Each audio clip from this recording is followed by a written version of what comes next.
টংটকের আজকের আড্ডায় সবাইকে স্বাগতম। আমি টংটকের সঞ্চালক, সহ-সঞ্চালক। আমার সাথে আছেন মঈন ভাই। আমি হচ্ছি সহ-সঞ্চালক শোভন রেজা। প্রথম টংটকে আপনারা মঈন ভাইয়ের সাথে রাজু ভাইয়ের আলোচনা শুনেছিলেন। আমরা আজকে সেটার উপর একটা নিজেদের একটা বিশ্লেষণ এর মতো করে কিছু আলোচনা করব। মঈন ভাই কেমন আছেন? ভালো আছি ভাই, আলহামদুলিল্লাহ বেশ ভালো আছি। দেশের অবস্থা গায়ে কি? একটু জ্বর, আহ কিন্তু তাও খারাপ না, চলে যাচ্ছে। আবহাওয়া পরিবর্তন হইতেছে তো। ঠান্ডা কেমন পড়ছে ভাই? আবহাওয়া তো ঠান্ডা এখনো নাই তেমন, মানে ঢাকায় থাকি তো, ঢাকায় তো তেমন ঠান্ডা ফিল অনুভব করি না। গ্রামে গঞ্জে ঠান্ডা একটু একটু শুরু হয়েছে, এটা জানি। হুম, আর ঢাকার মেইন সমস্যা হচ্ছে প্রচুর ধুলা আমাদের, এই শুকনা সিজন তো, হুম, হুম, শুকনার মৌসুমে যেই জ্বর ঠান্ডা ওইটা চলতেছে আর কি। আচ্ছা। ঢাকাতে এমনিতেও গরম, রাজনৈতিকভাবেও গরম। রাজনীতিতে প্রচন্ড গরম। দিন ঘোষণা করে নাকি মারামারি করতেছে এখন। Super Sunday, super Monday. হ্যাঁ, আহ, কি বলে, যারা একেবারে কলেজ পড়ুয়া তরুণ, যারা সবাই ইয়াং অ্যাডাল্ট বয়সে প্রবেশ করে নাই, হুম, কিন্তু অনেকেই কি কৈশোরের শেষ অংশে আছে, এরা মানে অনেক মারামারি করছে রিসেন্টলি বিভিন্ন কলেজে। তো মানে আইন শৃঙ্খলা পরিস্থিতি সরকার খুব একটা নিয়ন্ত্রণ করতে পারতেছিল না, এরকম একটা পারসেপশন মানুষের মধ্যে তৈরি হচ্ছিল। না, আমার হুম, দেখা মতো, আমি যদি মানুষের কথা বলতে দেখছি রাস্তাঘাটে, হুম, হুম, হুম, সবার মধ্যে একটা উশৃঙ্খলতা আছে। তবে একেবারে আবার রিসেন্ট কিছু পট পরিবর্তনে সেই বিষয়গুলো একটু চাপা পড়ে গেছে, এই আর হুম, কি। তো আপনি কোন আমাদের কোন ধরনের প্রথম যেই পট পরিবর্তন? পট পরিবর্তন বলতে, হঠাৎ করে ইসকনের এখন বলা হচ্ছে উনি বহিষ্কৃত, হুম, চিন্ময় দাস, উনাকে যে অ্যারেস্ট করা হলো, এবং সেটার পর যে আদালত প্রাঙ্গণে বিভিন্ন ঘটনা সংঘর্ষ, সব ওই সব মিলে আর কি পট পরিবর্তন হয়ে গেল। এটা একটা সরাসরি প্রভাব দেখা যাচ্ছে ভারতভুক্ত অঞ্চলগুলোতে, এবং এখানে প্রতিবাদ দেখা যাচ্ছে। তো এখন সেটা অনেকটা বাংলাদেশ ভারতের একটা ভূরাজনৈতিক মুখোমুখি পরিস্থিতির মতো মানে রূপান্তরিত হয়ে গেছে। এখন দেখা যাক সামনে আরো কি হয়, সেটার উপর অনেক কিছু নির্ভর করবে। হুম। তো আপনি এখানে তো আমাদের প্রথম এপিসোডটা দেখছেন কি ভাই? হ্যাঁ, আমি দেখছি ভাই। যতখানি তো সম্ভব হচ্ছে আমি দেখছি। গেস্ট হিসেবে রাজু ভাই ফ্যাসিনেটিং, আলোচনা অনেক ফ্যাসিনেটিং ছিল। আহ, হ্যাঁ, ওনারা রাজু ভাই আরো বেশ মজা, ইন্টারেস্টিং মানুষ। ওনারা উনি, আরো আরো আনা দরকার। অন্যান্য বিষয়ে ওনার সাথে আলাপ করা হ্যাঁ, দরকার। উনাকে আরো বহুবার নিয়ে আসার পরিকল্পনা আছে। তো আহ, আচ্ছা, প্রথম, বলেন। ভাইয়ের সাথে আপনার মানে পরিচিতি বলতে হচ্ছে গেস্ট হিসেবে উনারে আনার চিন্তা কোত্থেকে আসলো বা তা আমরা তো ধরেন টং টক যখন আমরা যখন আলোচনা করে শুরু করলাম, হুম, হুম, তো আমাদের একটা চিন্তাই ছিল আমরা যে কোনো ব্যাকগ্রাউন্ডের, জীবনের যে কোনো পরিসর থেকে আসা যে কোনো মানুষেরকেই আমরা বিভিন্ন সময় গেস্ট হিসেবে নিয়ে আসবো। হুম, হুম, তা আমরা তো একেবারেই অ্যামেচার সেট আপে শুরু করছি এই হুম, আমাদের আড্ডাটা, ওয়েবকাস্টটা। তো হুম, সেটা করার সময় তখন প্রথম গেস্ট হিসেবে আসলে উনি সার্বিক বিষয়ে অনেক কিছু জানেন, মানে সব বিষয়, রাজনীতি হোক, দর্শন হোক, বাংলার ইতিহাস বিশেষ করে ওনার, আমার মনে হয়েছে যেটা ওনার খুব বেশি আগ্রহ। আমার খুব ইচ্ছা আছে ভবিষ্যতে আমাদের শোগুলোতে হুম, ওনাকে ওই ওই সব বিষয়গুলোতে আলাপ করার জন্য বেশি বেশি করে নিয়ে আসবো। হুম, তো ওই জন্য প্রথম অতিথি হিসাবে আমার মনে হচ্ছে যে সংবিধান তখন খুবই হট টপিক ছিল, সংবিধানের পরিবর্তন নাকি সম্পূর্ণ বিলুপ্তিকরণ। গঠনতন্ত্র। এই যে ওই তো হট টপিকের জন্য মনে হয়েছে যে ওনাকে নিয়ে এসে একটা আলাপ করা যায়। তো উনি আলাপে খুব জলি মাইন্ডে জয়েন করছে। হুম, ওনার ব্যস্ত সময় এটা আমাদের জন্য সৌভাগ্য। যদিও ওনাকে প্রথম পর্বে, আহ, যেটাতে আমি সঞ্চালনা করছি, এবং আপনিও যে সঞ্চালক হিসাবে আসবেন এটা একটু হিন্টস দেওয়ার চেষ্টা করছি। আহ, ধন্যবাদ। হ্যাঁ, তো ধন্যবাদ বলে লাভ নাই, শুনেন। তো হিন্টস দেওয়ার যে চেষ্টা করছি, হুম, তো সেইখানে রাজু ভাইয়ের অলরেডি ওনার পরিচয় দিছি। তো হ্যাঁ, হ্যাঁ, উনি মূলত একটা সংগঠনের সাথে উনি উনি কাজ করেন। হুম, বা ওই সংগঠনটা আসলে প্রতিষ্ঠাতাই উনি। সেটা হচ্ছে বিশ্ব বাঙালি সংঘ, এবং সেই বিশ্ব বাঙালি সংঘের আচার্য উনি। আচ্ছা, আচ্ছা। এবং ওনাদের ওনার ব্যাকগ্রাউন্ড, ওনার কর্মকাণ্ড মূলত প্রফেশনাল লেভেলে, একেবারে খবর, নিউজ এইসবের সাথে সম্পর্কিত, কারণ উনি সাংবাদিক হুম, হুম, এবং উনি কবি। হুম। তো কবি ব্যাপারটাকেও ভাবতেছি ভবিষ্যতে এক্সপ্লয়েট করব। সাহিত্য নিয়ে আলোচনা করতে হলে ওনাকে নিয়ে আসতে হবে। সাহিত্য নিয়ে আলোচনা করা দরকার।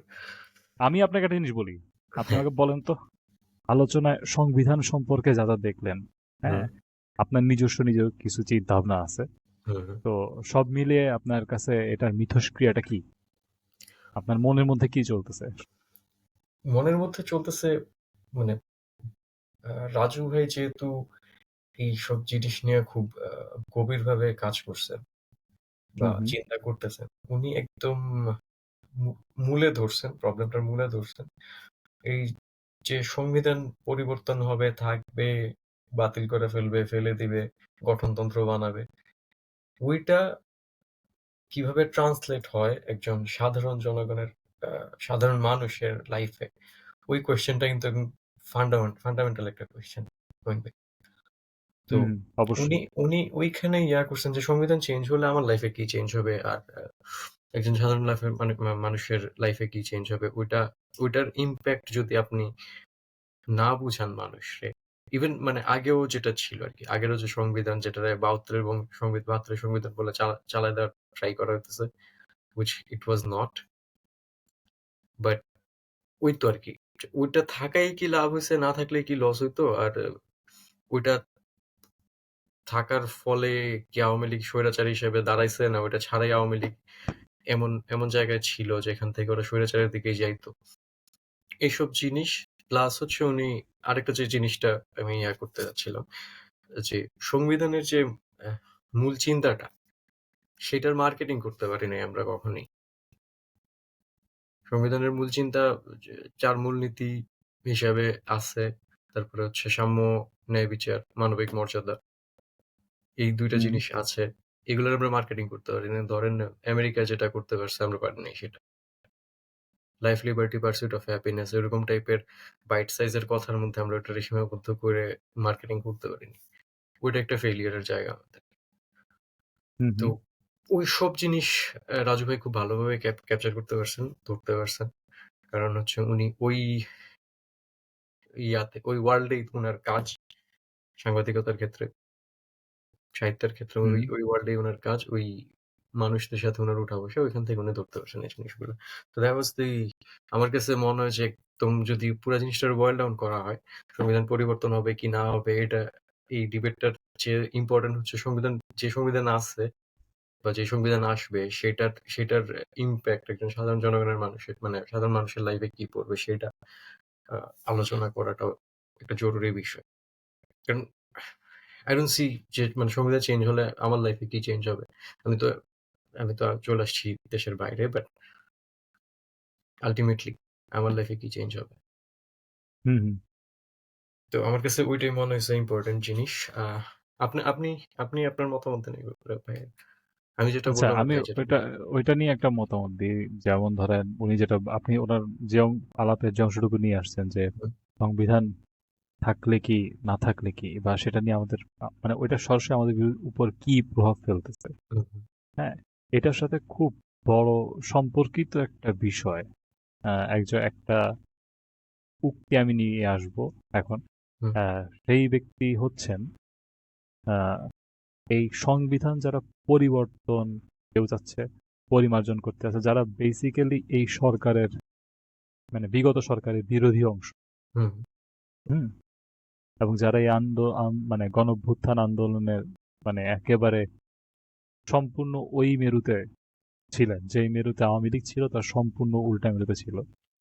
এবং ওদের মধ্যে একজন ব্যক্তি যিনি আসলে আমরা যেই মুক্তিযুদ্ধ পরবর্তী সংবিধানে যে মূলনীতি, যেটা হুম, এখন পর্যন্ত আছে, হুম, সেই মূলনীতি নিয়ে যার খুব একটা আগ্রহ নাই।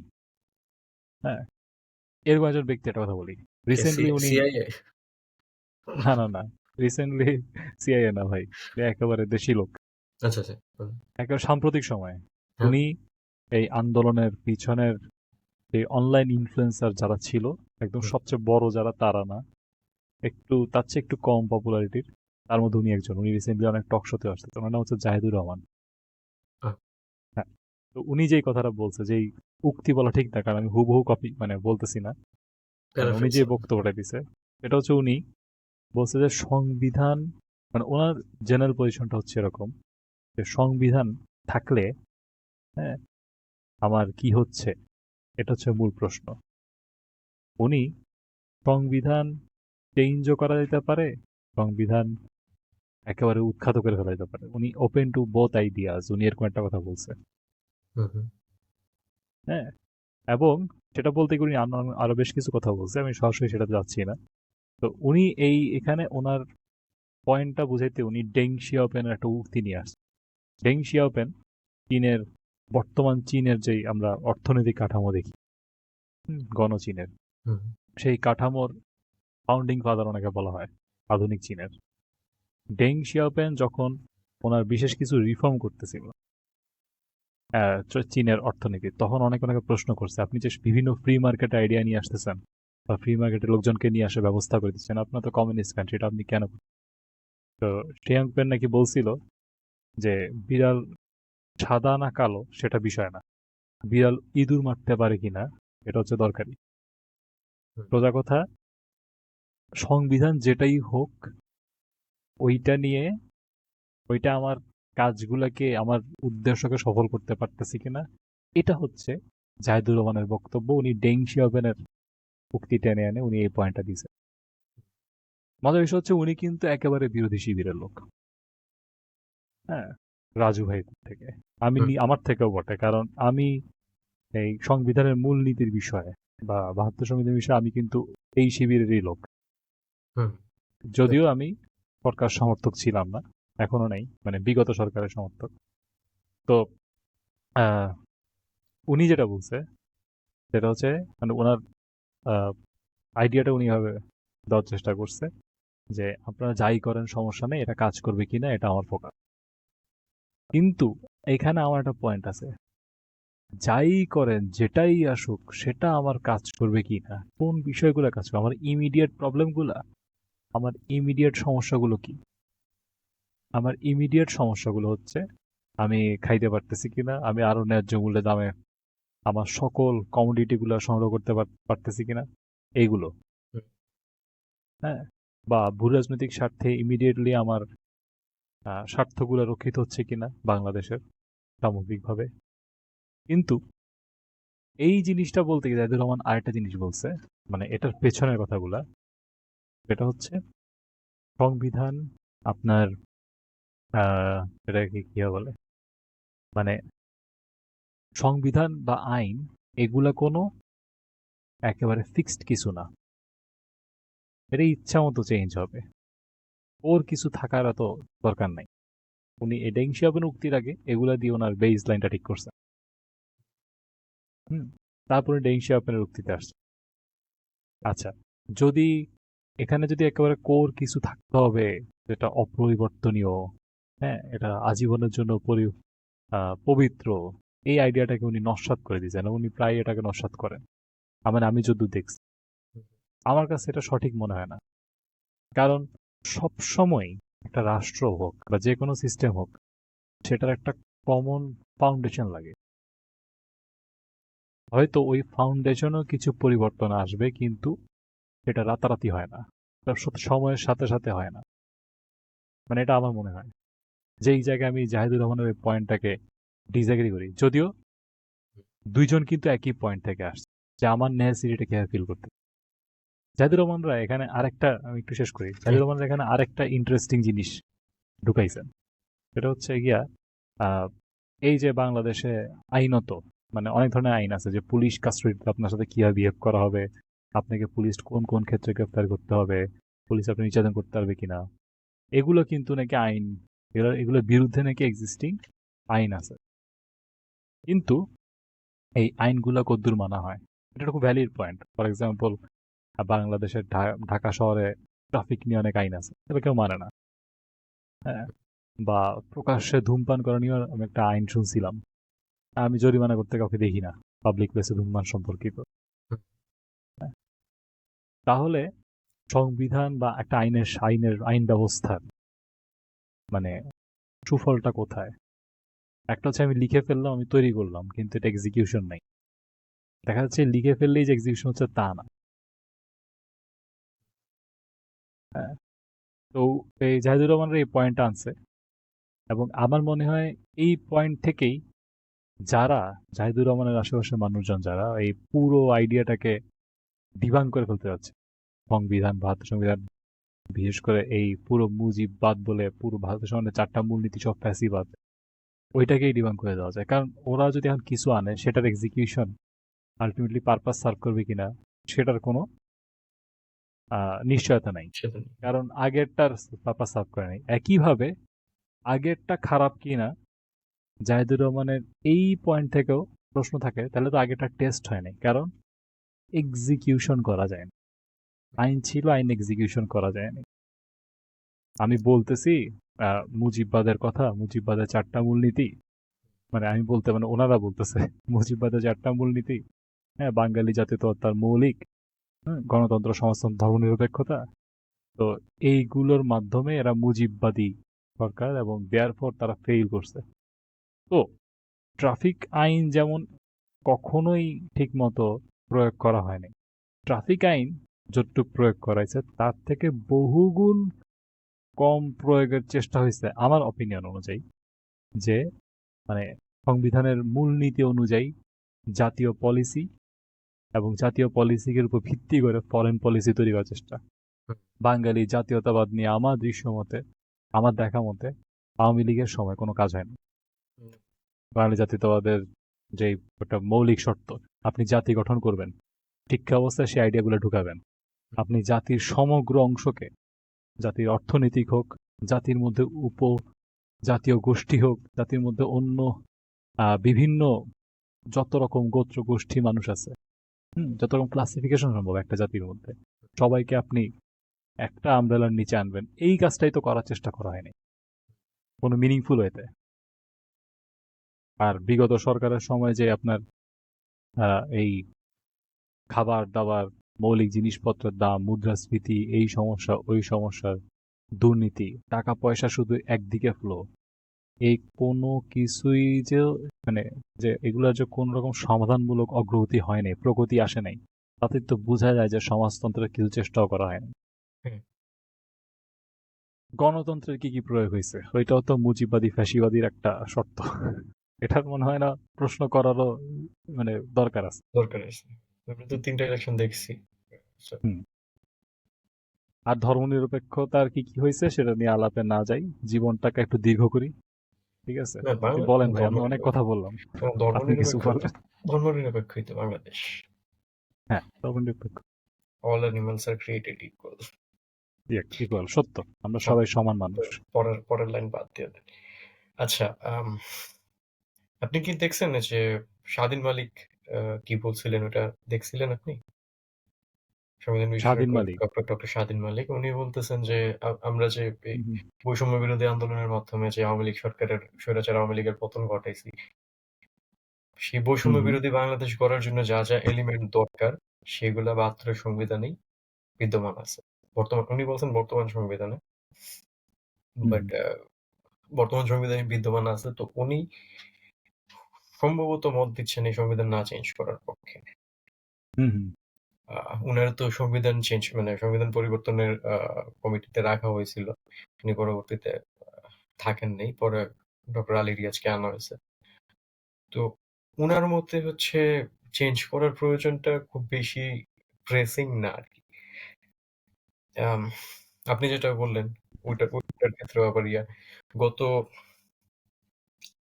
১৫ বছরে আওয়ামী লীগ স্বাধীনতার ৪ মূলনীতি নিয়ে কোনো কাজ করেনি। ৭২ এর সংবিধানের ৪ মূলনীতি নিয়ে কোনো কাজ করেনি। নট a single one, কিছুই করেনি। হুম, হুম, যখন হচ্ছে বাঙালি জাতীয়তাবাদের কথা বলতেছেন, ভারত থেকে যখন বলে যে বাংলাদেশীরা ঢুকে যাইতেছে ভারতে, বাংলাদেশীরা অবৈধভাবে প্রবেশ করতেছে, একটাবার তো কোনো প্রতিবাদ জানানো হয়নি। ওটা বলা হয়েছে বারবার। পররাষ্ট্রমন্ত্রী ছিলেন আব্দুল মোমেন, উনি বারবার বলছেন যে না, এটা ওদের আভ্যন্তরীণ বিষয়, which it was not. সারা সারা দুনিয়ার মানুষের কথা বলতেছিল। একমাত্র পৃথিবীর বুকে একমাত্র বাঙালি জাতি, বাঙালি রাষ্ট্র, বাঙালিদের রাষ্ট্র। সেইখান থেকে বলতেছে এটা আভ্যন্তরীণ বিষয়। বাঙালি জাতীয়তাবাদ উইথহোল্ড করছে কোন জায়গায়? কোথাও হইতে পারে? আপনি ধর্মনিরপেক্ষতা তো আর বাদ। ওইটা বললাম না। গণতন্ত্রের কথা বললেন, আমরা ইলেকশন দেখছি। ৩টা ৪টা ইলেকশন। সমাজতন্ত্র মুজিব বছর ১টা বছর গেল ভাই। ১৭ মার্চ থেকে পরের বছর ১৭ মার্চ পর্যন্ত আমি তীর্থের কাকের মতো তাকায় ছিলাম যে কখন আওয়ামী লীগাররা বা শেখ হাসিনা বা যেকোনো একজন আওয়ামী লীগার বঙ্গবন্ধু ২য় বিপ্লব নিয়ে আলাপ করবে। বঙ্গবন্ধুর লাইফে যে সমাজতন্ত্রের দিকে মুভ করছিলেন, সেই জিনিস নিয়ে আলাপ করবে। ওরা কিন্তু করে নাই। একদম বাদ দিয়ে দিছে। ইভেন সজীব ওয়াজেদ জয়ও মাঝে একবার বলছিলেন, কোথাও একটা যুগান্তরে হয়তো আসছিল এটা, যে স্বাধীনতার মূলনীতি হচ্ছে ৩টা। মানে সমাজতন্ত্র বাদ দিয়ে বলছে স্বাধীনতার মূলনীতি হচ্ছে ৩টা। এইটা কে বলছে? সজীব ওয়াজেদ জয়। মানে আচ্ছা, ঐরকম আচ্ছা। হেডলাইন করছিল। পরে উনি হচ্ছে বলছে নিচে মেনশন করছে সমাজতন্ত্রের কথা। But this statement was that যে স্বাধীনতার ৩ মূলনীতির কথা উনি বলছেন। উনি কি আমেরিকা দ্বারা বেশি প্রভাবিত হয়ে গেছিল? হুম, না, ধরেন আমেরিকানদের মধ্যে আমি উভয় শিবির এটা দেখছি। হুম, আমেরিকার রাজনীতি প্রায় সব শিবিরে একটা জেনারেল আইডিয়া হুম, যে ন্যাশনালিজম খারাপ, পেট্রিয়টিজম ভালো। হ্যাঁ, হুম, হুম, হুম, এইটা এমন না যে এটা শুধু মানে এই লিবারেল অংশটা বলে। এটা কনজারভেটিভরা এইসব অদ্ভুত হুম, কথাবার্তা খুবই বেশি বলে। হ্যাঁ, কম বলে না। তো আমি এটা ভাবলাম যে মানে ওইরকম কিছু দ্বারা কি উনি অনুপ্রাণিত হয়ে এটা বলছেন কিনা। যদি আমার ঠিক মনে নাই, ওই আপনি যে ঘটনাটা বললেন এটা কবে হুম, হয়েছে। স্বাধীন মালিক নিয়ে একটা ওই প্রসঙ্গটা নিয়ে বলি। হুম, হুম। আপনি বলছেন যে স্বাধীন মালিক প্রস্তাবনা করলেন যে আহ, কোনো দরকার নাই বিগত সংবিধানের না, উনি কোনো যেই দরকার নেই বলেন নাই। উনি বলছে যে, যেই হ্যাঁ, সংস্কারের কথা বলা হইতেছে, যে বৈষম্য বিরোধী বাংলাদেশের কথা বলা হইতেছে, সেটা হুম এক্সিস্টিং হুম, সংবিধানের মধ্যে থেকেই পসিবল। উনি মানে উনি হিন্ট যে দিচ্ছে বৈষম্য যে বিরোধী বাংলাদেশের পরিবর্তনটা হচ্ছে রিডান্ডেন্ট হবে। দ্যাট হুম, ইমপ্লাইজ যে উনি সংবিধান সংশোধনের পক্ষে হয়তো না। উনি সরাসরি হয়তো না কিন্তু আচ্ছা বলেন নাই। আমি দিয়ে রাখি। সরাসরি বলেন নাই উনি বলছেন যে পরিবর্তন যেই মানে এক দফার কথা বলে আর কি হুম, মানে ছাত্র জনতার অভ্যুত্থানের মধ্যে এক দফার একটা হচ্ছে বিগত ব্যবস্থার একটা পরিবর্তন লাগবে ওদের। হুম, হ্যাঁ, তো উনি বলতেছে যে এই বৈষম্য বিরোধী সব বাংলাদেশ এবং একটা ফেয়ার রাজনৈতিক সিস্টেম, একটা হুম, প্রগতিশীল রাজনৈতিক সিস্টেম সেটার জন্য বিগত সংবিধান বা বিগত তো এখনো না সংবিধান মানে বর্তমান সংবিধান দিয়েই কাজটা পসিবল। করে ফেলা সম্ভব। হুম, হ্যাঁ, হুম, তো এই জায়গায় আবার ডক্টর আলী রিয়াজ যেটা বলছেন, আমি ওনার ভিডিও কিছু দেখলাম, এটাতে উনি বলতেছে সংবিধানের উদ্দেশ্য হচ্ছে পপুলার উইলকে ধারণ করা। হুম, এটা হচ্ছে ওই বেঞ্জামিন ফ্রাঙ্কলিনদের হ্যাঁ পপুলার সোভারেন্টির আইডিয়ার কথা আর কি। হুম, হুম, হ্যাঁ, মানুষের মানে গণমানুষের আকাঙ্ক্ষা হ্যাঁ থাকতে হবে। তো পপুলার গণমানুষের আকাঙ্ক্ষা যদি প্রতিষ্ঠিত হয় সেই রাষ্ট্রে পপুলার সোভারেন্টি থাকে। এটা হচ্ছে আইডিয়াটা আর কি বেসিক ভাবে বলতে গেলে। উনি বলছে পপুলার উইলকে ধারণ করাই তো সংবিধানের প্রধানতম বৈশিষ্ট্য। কিন্তু হুম, এখন একটা নতুন পপুলার উইল তৈরি হয়ে গেছে। তো এই সংবিধান এটা ধারণ করতে না পারলে আপনি এই সংবিধানটা দিয়ে কি করবেন? এটা হচ্ছে ওনারিয়া। হুম, এখন আমি এই জায়গায় এই ব্যাপারগুলো নিয়ে অনেক কনফিউজড। একটা কনফিউশনের কারণ আছে। কারণ এই জিনিসগুলোর খুব বিস্তারিত তথ্যগুলা মানে বিশ্লেষণগুলো বুদ্ধিজীবীরা সাধারণত দেয় না। আমি দেখি নাই। আমার আমার ভুল হইতে পারে। আমার ভুল থাকলে অবশ্যই এখানে যারা ভিডিও দেখতেছে তারা শুধরাই দিবে। হ্যাঁ? কিন্তু বিগত যেই মানে পপুলার উইলকে ধারণ করতে পারতেছে।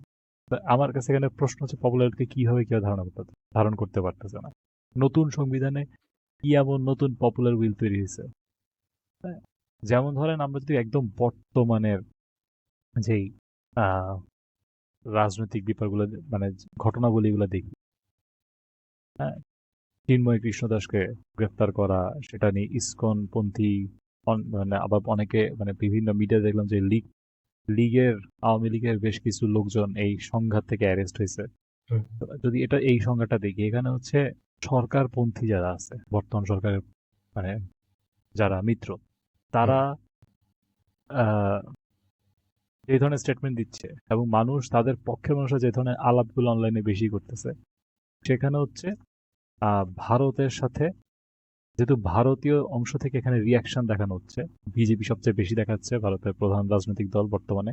হুম, তো ওই রিয়াকশন থেকে দেখা যাচ্ছে যে ভারত কি বলবে না বলবে, আমরা আমাদের উইলে চলবো, আমাদের এই সরকার অলরেডি এরকম একটা স্টেটমেন্ট দিয়ে দিছে। হ্যাঁ, এই জায়গায় তো বাংলাদেশে ইতিহাসে হ্যাঁ মানুষের মধ্যে একটা জেনারেল ফ্রাস্ট্রেশনের জায়গা হচ্ছে ভারতীয় আধিপত্যবাদ থেকে।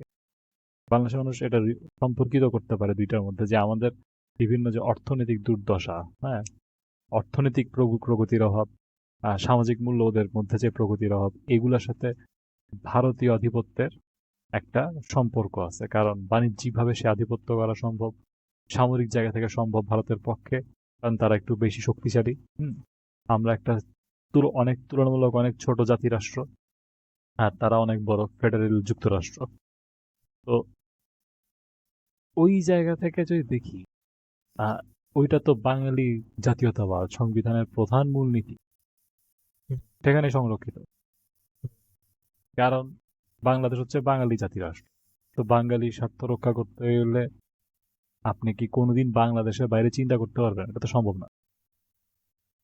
বাঙালির জাতীয়তাবাদ মানে জাতীয়তাবাদ কখন তৈরি হয়? যখন একটা জাতি তার নিজস্ব রাজনীতি চায়। হুম। হুম, জাতির একটা যখন রাজনীতি থাকে সেটা হচ্ছে সেই জাতির জাতীয়তাবাদ। তো ভূরাজনৈতিক স্বার্থ রক্ষার জন্য তো সংবিধানের মূলনীতি ওকে প্রথমটা। তো এখন এগুলা ওরা কোন কোন জায়গায় আসলে দ্বিমত, এই বিষয়গুলো এখন পর্যন্ত কোনো স্পষ্ট ক্লারিফিকেশন নাই। এক্স্যাক্টলি। অনেক ধরনের চটকদার কথা আছে। হুম, আলী রিয়াজের অংশটুকু আমার কাছে এরকম লাগছে কথাটা, যদিও এখানে খুব বলে না দরকার, আমি কোনো সংবিধান বিশেষজ্ঞ না। হ্যাঁ, আলী রিয়াজ একজন বিশেষজ্ঞ। হ্যাঁ, আপনিও কোনো সংবিধান বিশেষজ্ঞ না। এমনকি আমাদের বিগত আলাপের যেই গেস্ট অতিথি, উনি নিজেও সংবিধান বিশেষজ্ঞ না। হ্যাঁ, উনি অনেক বিষয় জানাশোনা রাখার চেষ্টা করেন, খোঁজ খবর রাখেন, কিন্তু উনি সংবিধান বিশেষজ্ঞ না। কিন্তু এটা আমার একটা কি বলে নোক্তা। একেবারে যুক্তিবাদকে অনুসরণ করলে এটা আমার প্রশ্ন হচ্ছে এটা যে কেন কোনো হুম। স্পষ্টীকরণ নাই? একদম আমি কোনো স্পষ্টীকরণ দেখি নাই। না, সেটাই তো প্রশ্ন। বলেন ভাই। সেটাই তো প্রশ্ন না মঈন ভাই, যে আপনারা বারবার বলতেছেন যে আওয়ামী লীগের ফ্যাসিজম, আওয়ামী লীগের মুজিববাদী ফ্যাসিজম। আওয়ামী লীগের গত হুম ১৫ বছর ছিল মুজিববাদী ফ্যাসিস্ট। কিভাবে মুজিববাদের সাথে আপনারা রিলেট করতেছেন কিভাবে? বা যে ৪ টা মূলনীতি আছে সেই ৪ টা মূলনীতির উপরে আপনারা আঘাত করবেন। ঠিক আছে, করেন আঘাত। বাট কেন করবেন? What is the reason? মানে হুম, ঠিক কি কারণে? মানে গণতন্ত্রের উপরে আপনারা কেন আঘাত করবেন ভাই? ওইটা তো একটা মূলনীতি না? সেটাই তো। হ্যাঁ, না মুজিববাদকে যারা টার্ম করছে তারা শেখ মুজিবের ৪টা আদর্শকে একসাথে, হুম, তো এই টার্মেরই তো বিপদ। এর হুম, তো গণতন্ত্র দিয়ে দিছে। হ্যাঁ, আহ, আসলে কি এটা হইতে পারে, যেমন ধরেন নির্বাচনের আগে সংস্কার দরকার, হুম, এখন এই কথাটা খুব মানে বলা হচ্ছে যে বিএনপি নির্বাচন চাচ্ছে, অমুক নির্বাচন চাচ্ছে, তার আগে সংস্কারটা জরুরি। হতে সংস্কার পারে। না করে নির্বাচন না দিলে বাংলাদেশ একই রকম একটা ফাঁদে পড়বে। তো যারা সংস্কার কথা বলতেছে তারা বলতেছে মুজিববাদ বাদ। হুম। তাইলে তাইলে কি তারা আসলে ওইটাই বলতেছে যে সংস্কার করে গণতন্ত্র হয়তো বাদ করে দিবে, তারপরে নির্বাচন দেওয়া লাগবে না? আমি জানি না। ঠিক আছে, ওই রকম হইতে পারে। আমার কাছে এটা হ্যাঁ। জাস্ট সময়ক্ষেপণ মনে হইতেছে ভাই। মানে আপনি হুম হুম যতখানি দেখেন বিএনপি সো ফার, আমি জানি না পরবর্তী অবস্থান চেঞ্জ করছে কিনা, বাট ওরা আম সংবিধানের ব্যাপারে খুব হুম সম্ভবত শুরুর দিকে ওরা বলতেছিল যে সংবিধান পরিবর্তনের ক্ষেত্রে ওরা সেকেন্ড জিনিস হচ্ছে বিএনপি ৩১ দফা দিছিল আগে। কিভাবে ওরা হচ্ছে পুরা রাষ্ট্র চেঞ্জ করে যদি ক্ষমতায় আসে। ম্যান্ডেট পেয়ে, জনগণের ম্যান্ডেট পেয়ে যদি ক্ষমতায় আসে। উম এর মধ্যে যদি এখন ওরা চেঞ্জ করে, ইউনূসের সরকার যদি চেঞ্জ করে ফেলেন সংবিধান, তখন বিএনপির ৩১ দফার কি হবে? ওইগুলা নিয়ে আমার মনে হয় যে এখানের মধ্যে একটা ডিটেইলস কনফিউজিং একটা জায়গার একটা ডিটেইলস একটা মিটমাট করার প্রয়োজন আছে। বাট ওইগুলা নিয়ে তো কোনো আলাপ নেই। আমি আজকে দেখলাম মন্ত্রী পরিষদ সচিব বলতেছেন শাহবাগ থানা ছোট করব, শাহবাগের ফুলের মার্কেট ছোট করব, অ্যান্ড দ্যাটস ইট। যেটা হচ্ছে একদম ফান্ডামেন্টাল জায়গা। আপনারা যেটা দাবি করতেছেন যে এটা ছাড়া নির্বাচন পসিবল না, আপনারা ওইটাতে ফোকাস করতেছেন না কেন? আপনারা কমিটি বানায় দিছেন। সেই কমিটি বলতেছে যে এতদিন থেকে এতদিন লাগতে পারে। নির্বাচন কমিশনের জন্য সংস্কারের জন্য কমিটি বানায় দিছেন, সংবিধানের জন্য কমিটি বানায় দিছেন। ওইখানে মানে ওদের তো এটা জানানো দরকার যে আমরা কি চেঞ্জ করব, কেন চেঞ্জ করব। আচ্ছা, বাঙালি জাতীয়তাবাদ আমরা বাদ দিয়ে দিব। এই কারণে বাঙালি জাতীয়তাবাদ বাদ দিয়ে দিব। আমরা ধর্মনিরপেক্ষতা বাদ করব এই কারণে বাদ করব। There is nothing from that side. Second জিনিস হচ্ছে কিছু ক্ষেত্রে সমন্বয়করা বলতেছেন যে ৭২ সংবিধান নাকি জনগণের ম্যান্ডেট ছিল না। whereas ২৪ যে গণ-অভ্যুত্থান হইছে, বিপ্লব হইছে সেটায় জনগণ মানে সেটাই বর্তমানের যে সরকার আছে ওদের ম্যান্ডেট দিছে যে ওরা সংবিধান চেঞ্জ করবে। ৭২ সংবিধানে জনগণের ম্যান্ডেট ছিল না মানে কি?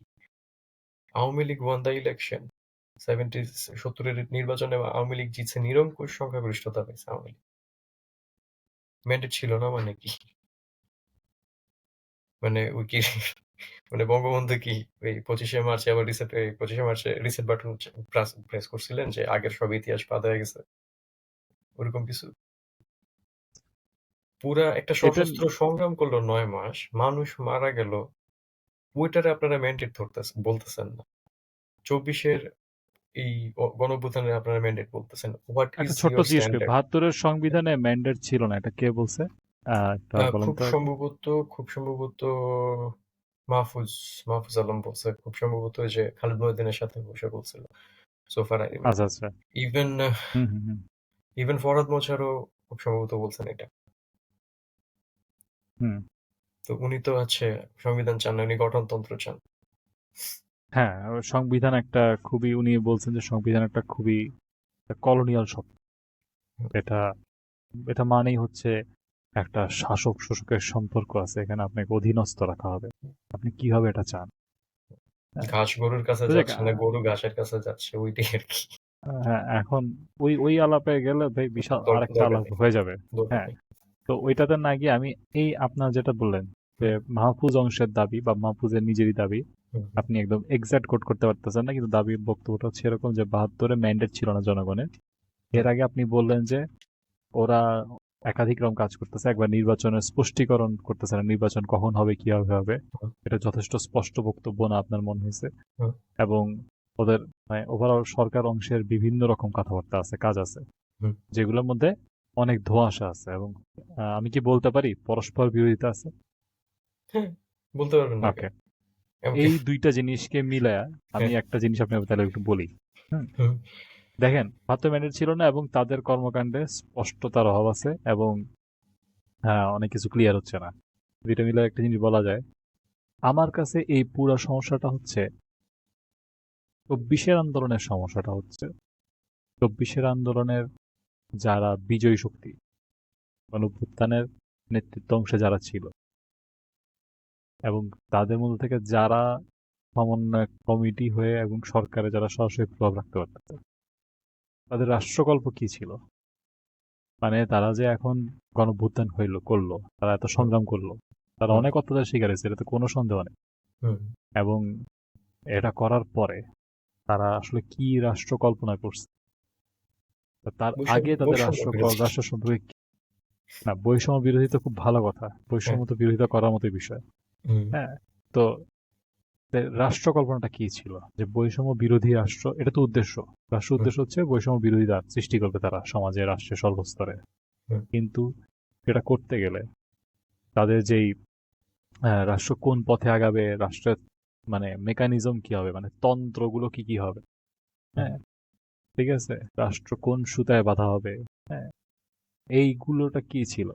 আমার মনে হয় এই জায়গাটার মধ্যে আহ, এটার মানে উত্তরটা আছে, যে কেন তাদের মধ্যে একটা বিভিন্ন রকম মাইন্ডসেট অ্যাটিটিউড দেখা যাচ্ছে, যে অনেক ক্ষেত্রে যেগুলো সাংঘর্ষিক।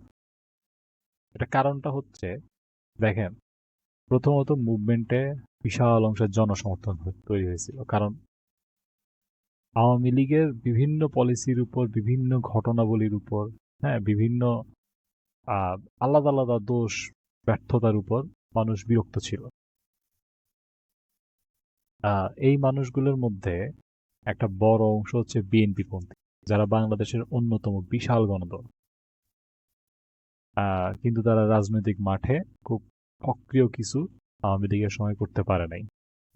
একই সাথে অন্য দলগুলোর মধ্যে আছে আপনার বাংলাদেশের বিভিন্ন ইসলামিস্ট গোষ্ঠী, ইসলামবাদী বা ইসলামিস্ট গোষ্ঠী বলতে যারা একেবারে রাজনৈতিকভাবে ইসলামকে তাদের মতের ইসলামকে প্রতিষ্ঠিত করতে চায়, সে অনুযায়ী রুলস অ্যান্ড লজ এবং সংবিধান তৈরি করতে চায়। এর বাইরে আছে এই সমন্বয়কদের একটা অংশ যারা বিগত সময়ে উদীয়মান, মাহফুজ সাহেবদের অংশটা আর কি, ভরাজ মজার মাহফুজ সাহেবদের অংশ, যাদের আদর্শের মধ্যে নদিয়ার ভাববাদ আছে এবং এই যে কি বলে তারা এক ধরনের আহ, আহ, তারা মুজিববাদ বিরোধী, তারা নতুন বন্দোবস্ত চায়, হ্যাঁ, এবং নতুন বন্দোবস্তের মধ্যে তারা নতুন একটা আদর্শিক শব্দ ঢুকাইছে, পালংবাদ। সরি, পালংবাদ না, পালনবাদ। যাই হোক, তো এটা আমি ফলো এই করিনি মঈন ভাই, এটা আমি ফলো করিনি। এটা যদি আমার পরে পার্সোনালি বলতে পারেন তাহলে বি ভেরি অ্যাপ্রিশিয়েটিভ আর কি। এটা নিয়ে আমি পরে বলবো। হ্যাঁ, এটা এখানে আমি জাস্ট এটা সাম্প্রতিক দেখে আমি যে বললাম, এটা অনেকেই বুঝবে, শব্দটা অনেকেই চিনছে আজকে। হুম তো রাষ্ট্রকল্পের মধ্যে দেখা যাচ্ছে সমন্বয়ক শ্রেণীর মধ্যে একটা উল্লেখযোগ্য অংশ জামাত ইসলামের লোক। হুম ওপেনলি তারা এখন আর রাগঢাক করতেছে, কিন্তু এটা মানতে হবে যে গ্রাউন্ডে যারা বিশাল সমর্থন পাইছে এখানে প্রচুর বিএনপি পন্থী লোক, কারণ বাংলাদেশে জামাত বিশাল কোনো সংগঠন না। হ্যাঁ, বাংলাদেশে বিএনপি একটা বিশাল আকারের গণদল। হুম আচ্ছা, তাইলে এখানে যাদের স্টেক ছিল আন্দোলনে, এখানে বিএনপি আছে। এমনকি বিএনপি যদি নাও বলে, বিএনপি সমর্থকদের আছে। হুম সেক্ষেত্রে বিএনপি তার সমর্থক অংশকে বিট্রে করবে বলে আমার মনে হয়, যদি বিএনপি বলে না আমাদের স্টেক ছিল না, যদিও ওটা বলবে না। হুম আচ্ছা, আহ, জামাত স্পষ্টভাবে আছে, জামাত খুব বুদ্ধিবৃত্তিক জায়গা থেকে আছে, এটা অস্বীকার করার কোনো উপায় নেই। এর বাইরে আছে এই মজহার এবং ফরদ মজহার এবং মাহফুজপন্থীরা, তাদের একটা স্টেক আছে। মূলত ন্যারেটিভের একটা বড় অংশ, একটা পিছনের ন্যারেটিভে যে বক্তব্যের অনেকটা বড় অংশ তারা বলছে। হুম কিন্তু সমস্যা হচ্ছে তারা একটা রাষ্ট্রকল্প দেখায় নাই, এবং এটাই ৭২-এর সাথে প্রধানতম পার্থক্য। ৭২-এও শেখ মুজিবের আশেপাশে, শেখ মুজিবের সিনিয়র, শেখ মুজিবের জুনিয়র, তার সহচর্য যারা ছিল, তিনি বিভিন্ন মাইন্ডসেটের, বিভিন্ন আদর্শের মানুষকে একটা জায়গায় আনছিলেন, এবং হুম সেটাকে নিয়ে উনি একটা ম্যান্ডেট, মানে বলতে গেলে একটা রাষ্ট্রকল্পে সবাইকে অ্যাগ্রিড আপন করতে পারছেন। সেটা হচ্ছে একটা ন্যায়ভিত্তিক বৈষম্যমুক্ত একটা জাতি রাষ্ট্র, যেটা বাঙালির হবে, সেখানে বাঙালি বা জনমানুষ তার সম্পূর্ণ অধিকার পাবে। তারা উৎকর্ষের পথে হাঁটতে পারবে। হুম হ্যাঁ, আমি কেন বলতেছি বাঙালি রাষ্ট্রের কথা, উনি আগে চিন্তা করছে, আমার মতে উনি আগরতলা মামলার সময়ই কাজটা করে ফেলছে, বা তারও আগে। হুম আগরতলা সমালোচনা একটা প্রকাশ, মানে প্রতিষ্ঠা পেয়ে গেছে। কারণ আমরা পরে জানি, পরে জানা গেছে একদম, মানে পরে ব্যাপারটাকে একদম স্পষ্ট করা হয়েছে যে আগরতলা মামলা ছিল সত্য মামলা, মানে Pakistan establishment was right. Bangabandhu আসলেই এটাকে, বঙ্গবন্ধু এবং তার মামলার মেইন কুশীলবরা আসলেই এটাকে করতে চাচ্ছিল, হুম বাংলাদেশকে একটা স্বাধীন স্বাধীন নেশন স্টেটে দিয়ে সার্বভৌম নিতে রাষ্ট্র। চাচ্ছিল। বর্তমান ৭২-এ সবাই চাচ্ছে বৈষম্য বিরোধী, কিন্তু একটা কমন রাষ্ট্রকল্প কি? এখন যদি তারা একটা মানে ঐক্যমত্যে আসে, যারা মানে সমন্বয় অংশের মধ্যে আছে, সেই ঐক্যমত্যটা আসলে মানে আন্দোলনকে রিপ্রেজেন্ট করতে পারবে বলে আমার সন্দেহ আছে, এবং এটা করতে পারবে না বিভিন্ন কারণে। কিন্তু এই আন্দোলনের আগে থেকে তাদের রাষ্ট্রকল্পটা কি, এটা স্পষ্ট না। আমার মনে হয় না যারা জামাত খেসা সমন্বয়, তাদের এই জিনিসটা নিয়ে কোনো আগ্রহ আছে। মানে মাহফুজদের যেই আহ, নতুন মাহফুজদের যে ব্যবস্থা, হুম হ্যাঁ, পালনবাদ এবং অন্যান্য, আমার আরেকটা শব্দ আমি ভুলে গেছি, সভ্যতাবাদ। হুম, হ্যাঁ, মনে পড়ছে। সভ্যতাগত জাতীয়তা। সভ্যতা জাতীয়তা, তাদের এই আইডিয়াগুলোর সাথে মনে হয় না জামাত ইসলাম অংশ যারা রিপ্রেজেন্টেটিভ, তাদের ঐক্যমত আছে।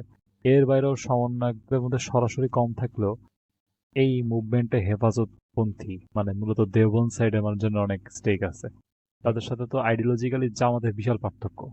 হুম তো প্রত্যেকের আলাদা আলাদা রাষ্ট্রচিন্তা। বিগত আলাপে রাজু আহমেদ মামুন ভাই একটা দারুণ কথা বলছে যে বাংলাদেশ একটা বড় সমস্যা হচ্ছে প্রত্যেকবার রেজিম বদল হয়ে গেলে রাষ্ট্র বদল হয়ে যায়। মানে প্রত্যেকটা রেজিম রাষ্ট্রকে নিয়ে একদম আলাদা ভাবে, তাই যারা সংবিধান বদলায় ফেলতে চায়, কোর থেকে রাষ্ট্রকে উৎখাত করে নতুন কিছু বানাইতে চায়। এটা ছিল ওনার থিসিস ওই জায়গায়। তো হুম, এই ওইটা যদি আমি চিন্তা করি, আমি তো বলবো বাংলাদেশের কোনো রেজিম আসলে রাষ্ট্রকল্প আসলে চেঞ্জ হয় না। বাংলাদেশের প্রতিটা রেজিমই রাষ্ট্রকল্প অনেক থাকে। হুম, হ্যাঁ, হুম, বা প্রতিটা রেজিম না হলেও বিশেষ করে বর্তমান যে রেজিম আছে তাদের মধ্যে অনেক রাষ্ট্রকল্প। তো হুম, অনেক রাষ্ট্রকল্পের মধ্যে তাহলে সমাধানের রাস্তা কি? আমার মতে হয় নির্বাচন টাইপের কিছু একটা ক্রুড একটা ওয়েতে যাইতে হবে। এটা এমন ছাড়া উপায় নেই। হুম, কারণ সবাইকে রিপ্রেজেন্ট করবে কিভাবে? সবাইকে খুশি করবে কিভাবে? আমি এটা ঠিক স্পষ্ট না। যদি জামাতের সমন্বয়ক এবং পালনবাদী সভ্যতাবাদী সমন্বয়করা যদি একটা আন্ডারস্ট্যান্ডিং এ করে ফেলতে পারে, তাইলে তো ওইটা তো বাকিদের ম্যান্ডেটকে কিভাবে, মানে বাকিদের মনের ইচ্ছাকে, গণ আকাঙ্ক্ষাকে, পপুলার উইলটাকে কিভাবে রিপ্রেজেন্ট করবে? বিএনপি পন্থীদের তো পপুলার উইল মিলবে না। কেমনে মিলবে? তো হুম, আমার কাছে আপনি যেটা বলছেন না, ওই ম্যান্ডেট প্রশ্নে প্রধানতম সমস্যা এই জায়গায়, এদের একটা কমন রাষ্ট্রকল্প নাই। হুম। ওটার জন্য হচ্ছে আবার এদের কমন রাষ্ট্রকল্প নাই, সেটা ঠিক আছে। দি আদার থিং ইজ, মানে জনগণের যে রাষ্ট্রকল্প, সে মানে জনগণ কি চায় সেটার তো রিফ্লেকশন ওরা এই কজন তো করতে পারবে না। গিভেন হচ্ছে জনগণ ওদের পক্ষে নামছে, অনেক মানুষ মারা গেছে ওদের পক্ষে নাইমা, ওদের হেল্প করতে গিয়ে অনেকে বিপদে পড়ছিল। And জনগণের এই অংশগ্রহণের মাধ্যমে ওরা হচ্ছে সফল হয়েছে, সবকিছু ঠিক আছে। বাট আপনি যেটা বললেন যে অনেকগুলা গ্রুপের অনেকগুলা ইন্টারেস্ট আছে, অনেকগুলা আহ, রাষ্ট্রকল্প আছে, জনগণের রাষ্ট্রকল্প আলাদা থাকতে পারে। উইচ ইজ ওয়াই সবাই চাইতেছে আগে নির্বাচন হয়ে যাক, যে নির্বাচনে যেই জিতবে তার যদি ওরকম ম্যান্ডেট থাকে, তারা ওদের মতো করে রাজনৈতিকভাবে সংবিধান চেঞ্জ করবে। বাট ওনাদের কথা হচ্ছে, ওনাদের হচ্ছে রাষ্ট্র সংস্কারের একটা অংশ হিসেবে এইটা হচ্ছে ওনাদের গুরুদায়িত্ব, এটা করে এরপরে বাকি সব। না, ওনারা এক দফার সময় বলছে সম্পূর্ণ নতুন রাজনৈতিক বন্দোবস্ত, আমি যদি শব্দটা ভুল না করে থাকি। হুম, হ্যাঁ, সম্পূর্ণ নতুন রাজনৈতিক বন্দোবস্ত কথাটার মধ্যে বিশাল ঘাপলা আছে। ঘাপলাটা হচ্ছে আপনি যখন রাজনীতিতে একটা ইশতেহার তৈরি করেন যে আপনি কি কি চান, সেটার জন্য একটু বিস্তারিত বলা লাগে। যেমন ধরেন 6 দফা দাবি। হুম, 6 দফা দাবির মধ্যে বৈদেশিক মুদ্রা কার হাতে থাকবে, কার কি আলাদা রিজার্ভ থাকবে কিনা, কার কতদূর প্যারামিলিটারি থাকবে, সবকিছুর মোটামুটি ডিটেল ছিল। হুম, এখানে ওরা বলতেছে নতুন রাজনৈতিক বন্দোবস্ত মানে সংবিধান বাতিল হয়ে গেছে। অথচ নতুন রাজনৈতিক বন্দোবস্ত তো একটা সংবিধান আন্ডারে করা যায়। হুম, আবার একটা সংবিধানের একটা বৃহৎ অংশ বাতিল করে করা যায় মূলনীতি অক্ষত রেখে। হুম, আবার একটা সংবিধানের অনেক আগের নিয়ম রেখে মূলনীতির মধ্যে উল্টাপাল্টা কাটছাট করা যায় বিভিন্ন রকম। ঠিক আছে? হুম, হ্যাঁ, ধরেন আমার ইচ্ছা হইলো আমার তো সংবিধান বদলের সম্পূর্ণ হাইপোথেটিক্যালি চলে আসলো। আমি করলাম কি, বাঙালি জাতীয়তাবাদে দিলাম কাইটটা, আমি লিখলাম মহাপালংবাদ। ঠিক আছে, শুধু পালংবাদ আমার হবে না, আমার মহাপালংবাদ লাগবে। হ্যাঁ, এখন যদি এরকম কিছু কইরা দিই, আমি তাহলে বুঝতেছি ওইটা তো না একটা ভাই, সংবিধান বদল। আমি রেফারেন্স বুঝতেছি না, আমি জাস্ট হা না, করে এটা তাকায় থাকবো। আপনার এখন আপ- রেফারেন্স লাগবে না, আপনি আপনার রেফারেন্স পরে দর্শকরা ঘাইটা বুঝবে। দেখেন। আমার কোনো এমন কোনো দর্শক নাই ভাই। 800 ভিউ পাইলে আমরা খুশি হই। ঠিক আছে, আশা করি 1000-এর বেশি পাবো নেক্সট। হ্যাঁ, তো মহাপালংবাদটা ধরেন আপনি, বলতেছি কেন, এটা আপনি ধরেন মহাপালং হচ্ছে এক্স, আপনি হুম, এটাকে একটা মানে অ্যালজেব্রার ভ্যারিয়েবল ধরে নেন, বীজগাণিতিক ভ্যারিয়েবল। এখন বীজগাণিতিক ভ্যারিয়েবল ধরে নিয়ে আপনি মানে আমি এরকম একটা কিছু বসাইতে পারি, ওইটাও কিন্তু একটা চেঞ্জ। তো তাদের চেঞ্জের প্রকৃতির কোনো বর্ণনা নেই। এই জন্য মানে সমস্যাটা হচ্ছে রাষ্ট্রকল্প একটা হচ্ছে অনেক, যার যার মনে তার তার রাষ্ট্রকল্প। প্লাস হচ্ছে এই আন্দোলনে রাষ্ট্রকল্পের কোনো জায়গায় ছিল না, ফ্র্যাঙ্কলি। হুম, হুম, আন্দোলনের আমার তো না, আন্দোলনের মেইন একটা অটো ম্যান্ডেট বা আপনি বলতে পারেন আন্দোলনের পপুলার উইলটা ছিল Awami League can go to hell, Awami League hmm, ভাই তোরা যা, ভাই হুম, তোরা গদিতে যা, এনাফ করছে। হুম, আবার পপুলার উইল কোন কোন অংশে কোন কোন মানে সময়ক্রমের কোন কোন সময় কিভাবে পরিবর্তন হয়েছে এটা কিন্তু দেখার বিষয়। এর আগে তো বিএনপি অনেক চেষ্টা করছিল বিভিন্ন সরকার পতনের আন্দোলন করতে, ওগুলা কিন্তু জনমানুষের অত মানে মানে কি বলে সমর্থন, অংশগ্রহণ, সংসর্গ পায় নাই। হুম। পাইছে কি? না, পাইছে এই মুভমেন্টটা, এই তাও এই তাও মুভমেন্টটা কখন পাইছে। তাও কখন যখন তাও হচ্ছে কখন?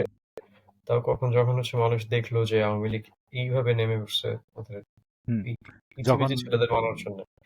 হ্যাঁ, রাষ্ট্র পুরা মাইট নিয়ে নেমে গেছে কলেজ স্টুডেন্ট আর ইউনিভার্সিটি স্টুডেন্টদের মারার জন্য। রাইট। মানে এবং আবার মুসলিমকে আবার মারছে, আবার এট দ্য সেম মেয়ে প্রোটেস্টারদের নাক টাক ফাটাই দিছে পিটায়, ঠিক আছে? এট দ্য সেম টাইম তখন 2018 তেও আওয়ামী লীগ সেম কাজ করছে।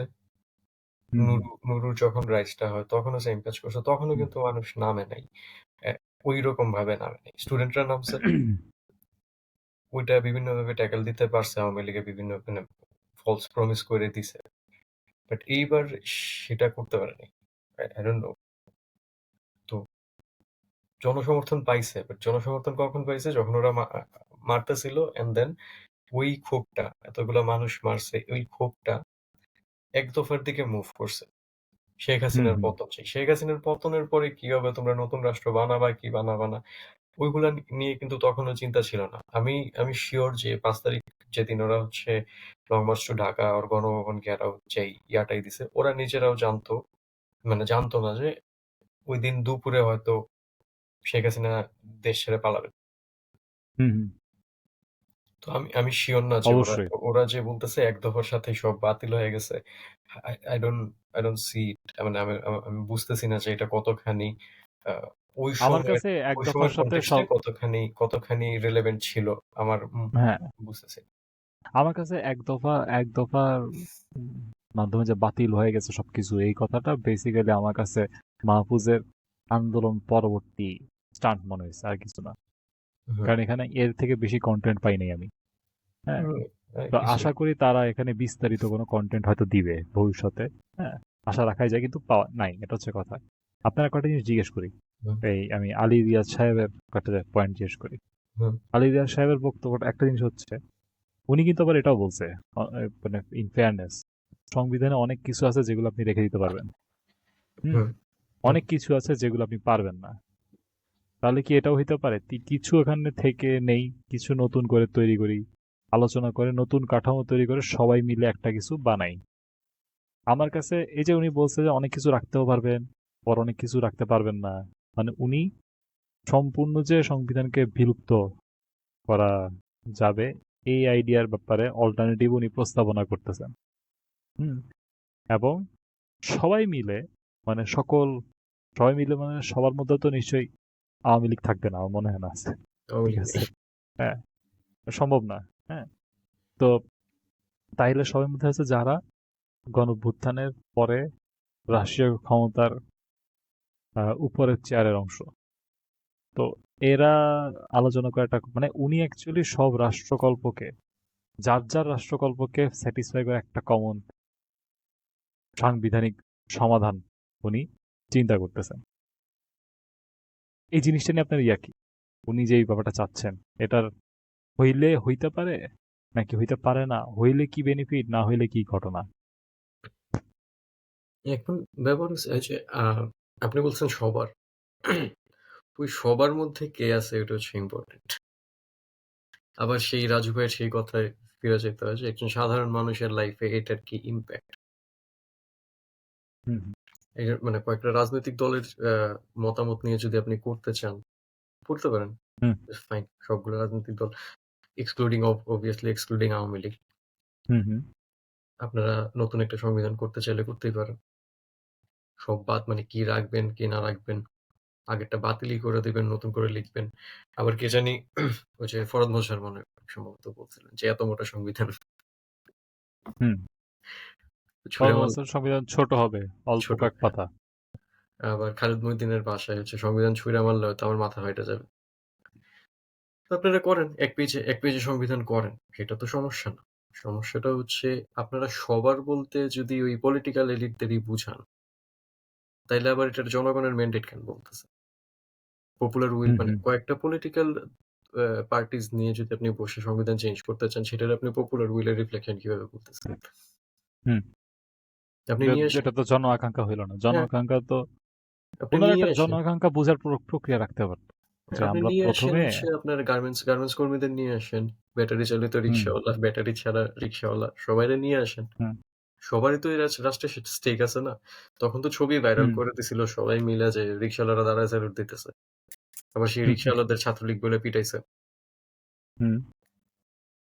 গার্মেন্টস শ্রমিকরা আইসা হেল্প করতেছে। গার্মেন্টস শ্রমিকরা বন্যার সময় আইসা হেল্প করছে। সাধারণ মানুষও ওনাদের বন্যার সময় এসে যারা হেল্প করছে। যারা পরে হেল্প হ্যাঁ, করছে আবার ওদের বেতন পাইছে কি না বেতন অবস্থা? বেতন না, বেতন পায়নি। বেতন দেওয়া নাকি রাষ্ট্রের ব্যাপার না এরকম কিছু একটা বলছিল আসিফ মাহমুদ। আচ্ছা। Something like that. হুম, এগুলো শুনে মনে হতে পারে যে আমরা একবারে প্রো আওয়ামী লীগের প্রোপাগান্ডা ছাড়তেছি। But no hmm. these things happen. But আমি বলতেছি না, কোনটা যে আপনারা যে আওয়ামী লীগে করেন, বলেন। করেন আপনারা চেঞ্জ। আপনাদের এখন আ সুযোগ পাইছেন। আপনারা অনেক বছর ধরে হুম, চাচ্ছিলেন এটা পাইছেন। করেন চেঞ্জ। বাট আমি বলতেছি আপনারা যেই পপুলার উইল এর কথা বলতেছেন যে ৭২ এর সংবিধান পপুলার উইল ধারণ করে না। এটাও কিন্তু বলছে অনেক ভাই। পপুলার উইল হুম, নাকি ধারণ করে না। তো হুম, আপনাদের হাতে এখন সুযোগ আছে পপুলার উইল ধারণ করে এমন একটা সংবিধান বানান। হুম। খালি পলিটিক্যাল পার্টিজ, পলিটিক্যাল এলিটদের নিয়ে বসে আপনি সংবিধান চেঞ্জ করে ফেলবেন। এটা তো পপুলার উইল এর রিফ্লেকশন হয় না। আমার মেইন পয়েন্ট হচ্ছে ওটাই। না, আপনি একটু আগে যেটা বললেন যে অনেকে ভাবতে পারে আমরা আওয়ামী লীগের প্রোপাগান্ডা পুশ করতেছি। আওয়ামী লীগের প্রোপাগান্ডা যদি পুশ করতাম হুম, তাহলে তো আমরা একটু অন্যভাবে আলোচনা করতাম। হ্যাঁ, এই এটিমরা যেভাবে করে, হুম। ঠিক আছে? হ্যাঁ, ওই যে এটিম পেজটা, সিগারেট নিয়ে বসবো। হ্যাঁ, ওই যে ওইরকম, হ্যাঁ, সিগারেট নিয়ে বসবেন, ঠিক আছে? এই তো রাজাকার, ও তো শিবির করতো, হ্যাঁ, এরকম করে আমরা হয়তো বলতাম, হ্যাঁ, ঠিক হিজবুতি আছে। মাহফুজ আলম। হ্যাঁ, হ্যাঁ, হিজবুত তাহরির, হ্যাঁ, মাহফুজ আলম আমার কাছে মনে হয় না হিজবুত তাহরির, এটা একটা ফালতু আলাপ, ঠিক আছে? আচ্ছা তার এই অংশটা কেটে দিন। আরে না, থাকুক এটা। আমি মনে করি না আমাদের মাহফুজ বা হিজবুত তাহরির, এটা একটা আসলেই ফালতু আলাপ, আপনি কি ঠিক তসলিমা আছে? নাসরিনের চেয়ে বেশি বোঝেন মিয়া? অবশ্যই আমি তসলিমা এনিওয়ে, নাসরিনের থেকে বেশি বুঝি। এনিওয়ে যাই হোক, ডিরেল হয়ে গেছে আমরা। যাদের এটা ভাল লাগছে বা খারাপ লাগছে, তারা প্রশংসা এবং গালিগালাজ দুইটাই করবেন আমাদের কমেন্ট সেকশনে।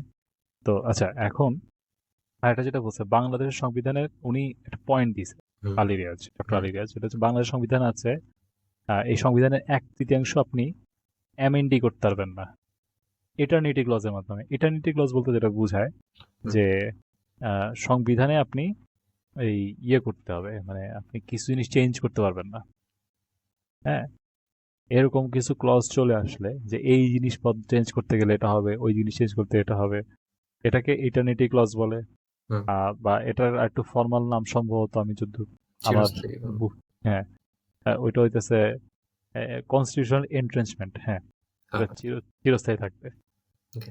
ঠিক আছে? তো এই জিনিসটা আহ, মানে মানে উনি বলতেছে যারা এই কাজটা করছে, বিগত সরকার সময় হয়েছে মানে 11 সালে, না?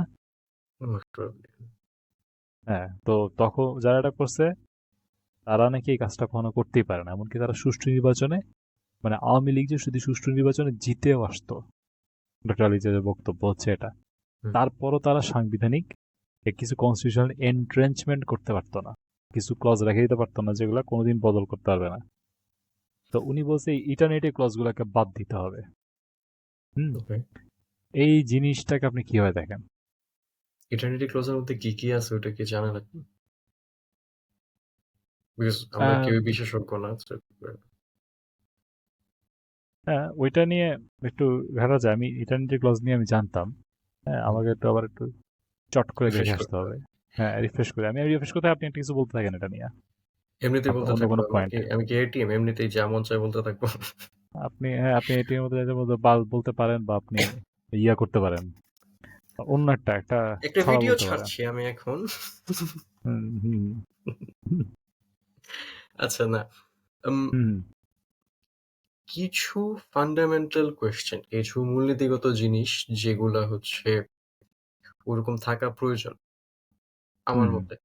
ধরেন একটা সোসাইটি হিসেবে উনাদের কথা যেটা ঠিক আছে, ওই ওই জায়গায় ঠিক আছে যে সমাজের মূল্যবোধ সময়ের সাথে চেঞ্জ হয়।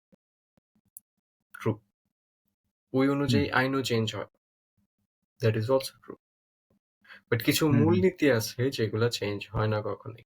Murder is bad. Hmm, hmm, আপনি মার্ডারের শাস্তি হিসাবে কি রাখতেছেন? সমাজ হিসেবে যখন আপনার রিভলিউশন আরো বেশি হবে, সামাজিক বিবর্তন যখন বেশি হবে, ন্যায় বিচারের মূল্যবোধের চিন্তা যখন আরো উন্নত হবে, তখন আপনি বলবেন যে, "হ্যাঁ, না ঠিক আছে, ক্যাপিটাল পানিশমেন্ট আমরা রাখতে পারতেছি না কারণ এটা you're not saying যে হুম। Murder is bad. আচ্ছা। মূলনীতিগত জায়গা কিছু আছে, রাষ্ট্রের ক্ষেত্রেও যে কিছু আছে যেগুলো হচ্ছে রাখা লাগবে। হুম, হুম, যেমন ধরেন ইন্ডিয়ার ক্ষেত্রে একটা কথা আছে। ইন্ডিয়ার ওই কনস্টিটিউশনের মূলনীতি যদি বলা হয়, boils down to it যে হুম, ইউনিটি ইন ডাইভার্সিটি। এই জিনিস যদি না থাকে তাহলে ইন্ডিয়া টিকবে না।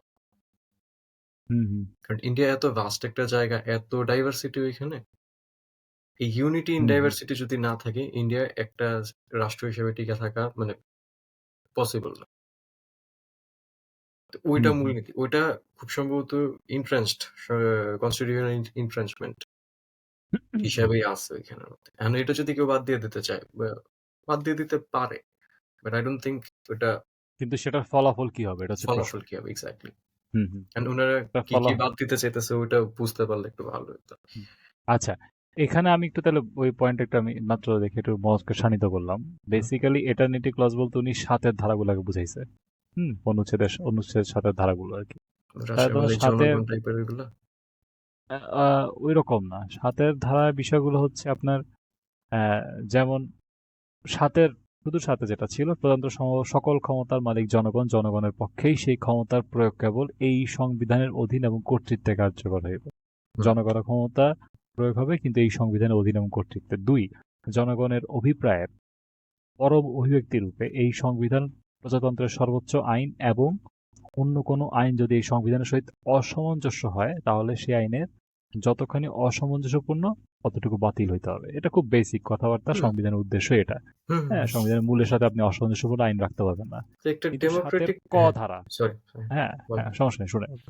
৭ এর ক ধারায় যেটা আসছে সংবিধানের পঞ্চদশ সংশোধনে, এটা হচ্ছে কোনো ব্যক্তি শক্তি প্রদর্শন বা শক্তি প্রয়োগের মাধ্যমে বা অন্য কোনো অসাংবিধানিক উপায় বা পন্থায় ক এই সংবিধান বা ইহার কোন অনুচ্ছেদ রদ রহিত বা বাতিল বা স্থগিত করিলে কিংবা উহা করিবার জন্য উদ্যোগ গ্রহণ বা ষড়যন্ত্র করিলে কিংবা খ এই সংবিধান বা ইহার কোন বিধানের প্রতি নাগরিকের আস্থা বিশ্বাস বা প্রত্যয় পরাহত করিলে কিংবা উহার করিবার জন্য উদ্যোগ গ্রহণ বা ষড়যন্ত্র করিলে তাহার এই কার্য রাষ্ট্রদ্রোহিতা হইবে।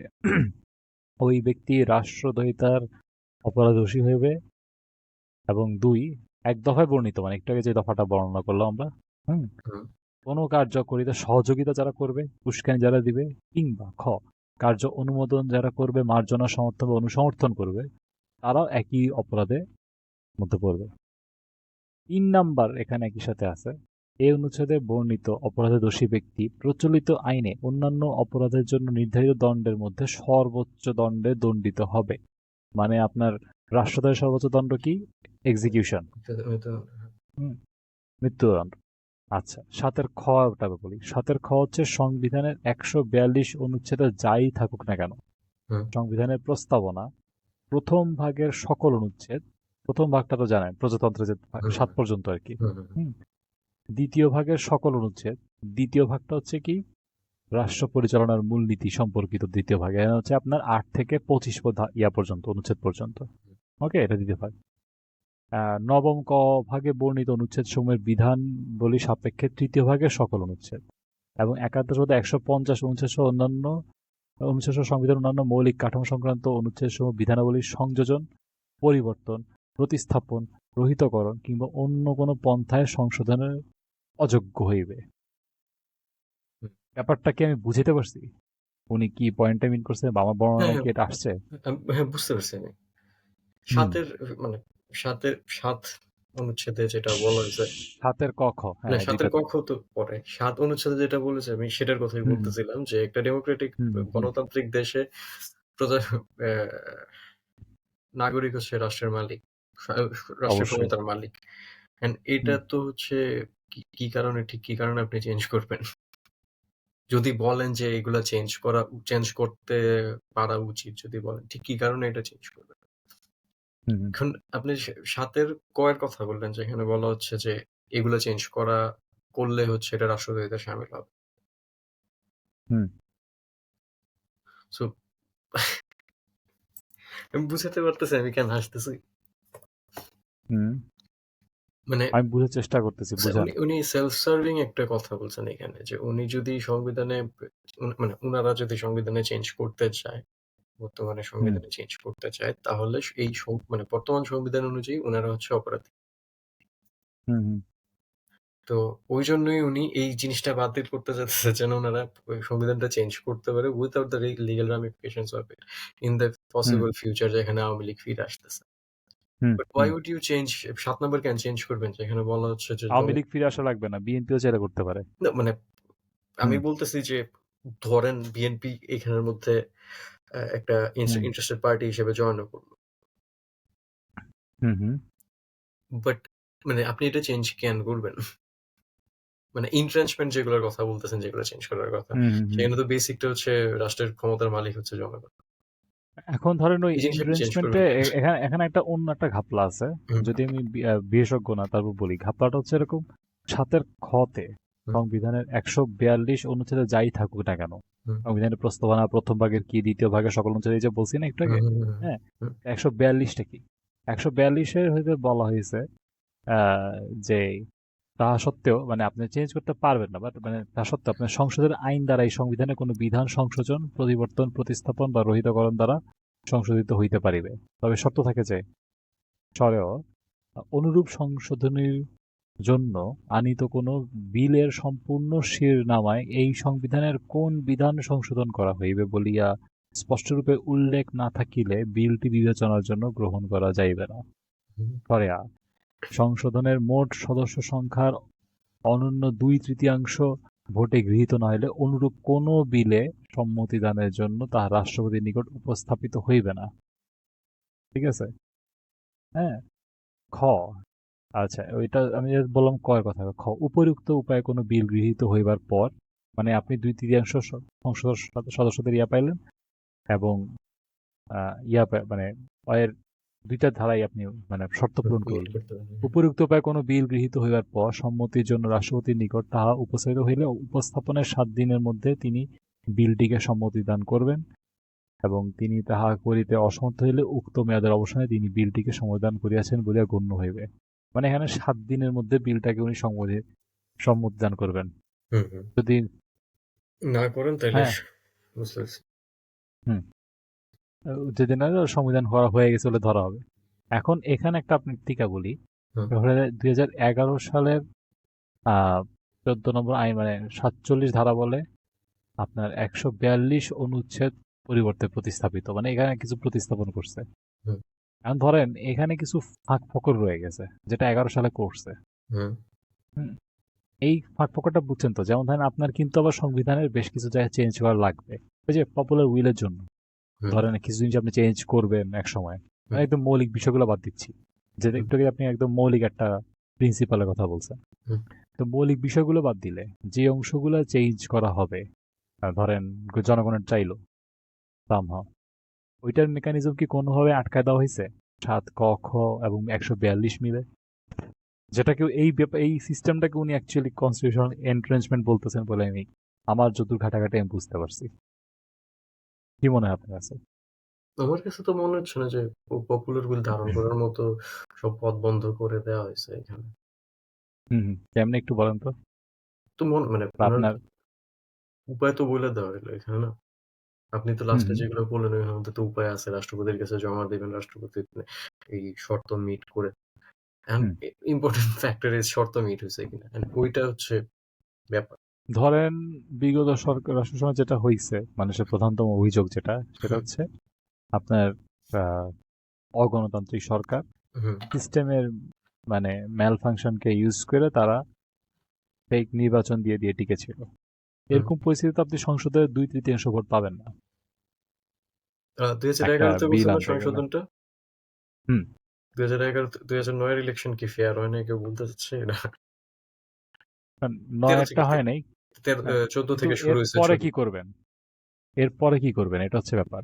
বুঝেন নাই? মানে ধরেন এখন যদি আমরা ধরেন সামনে কিছু করতেছি, হুম, হ্যাঁ? হুম, 11র পরে।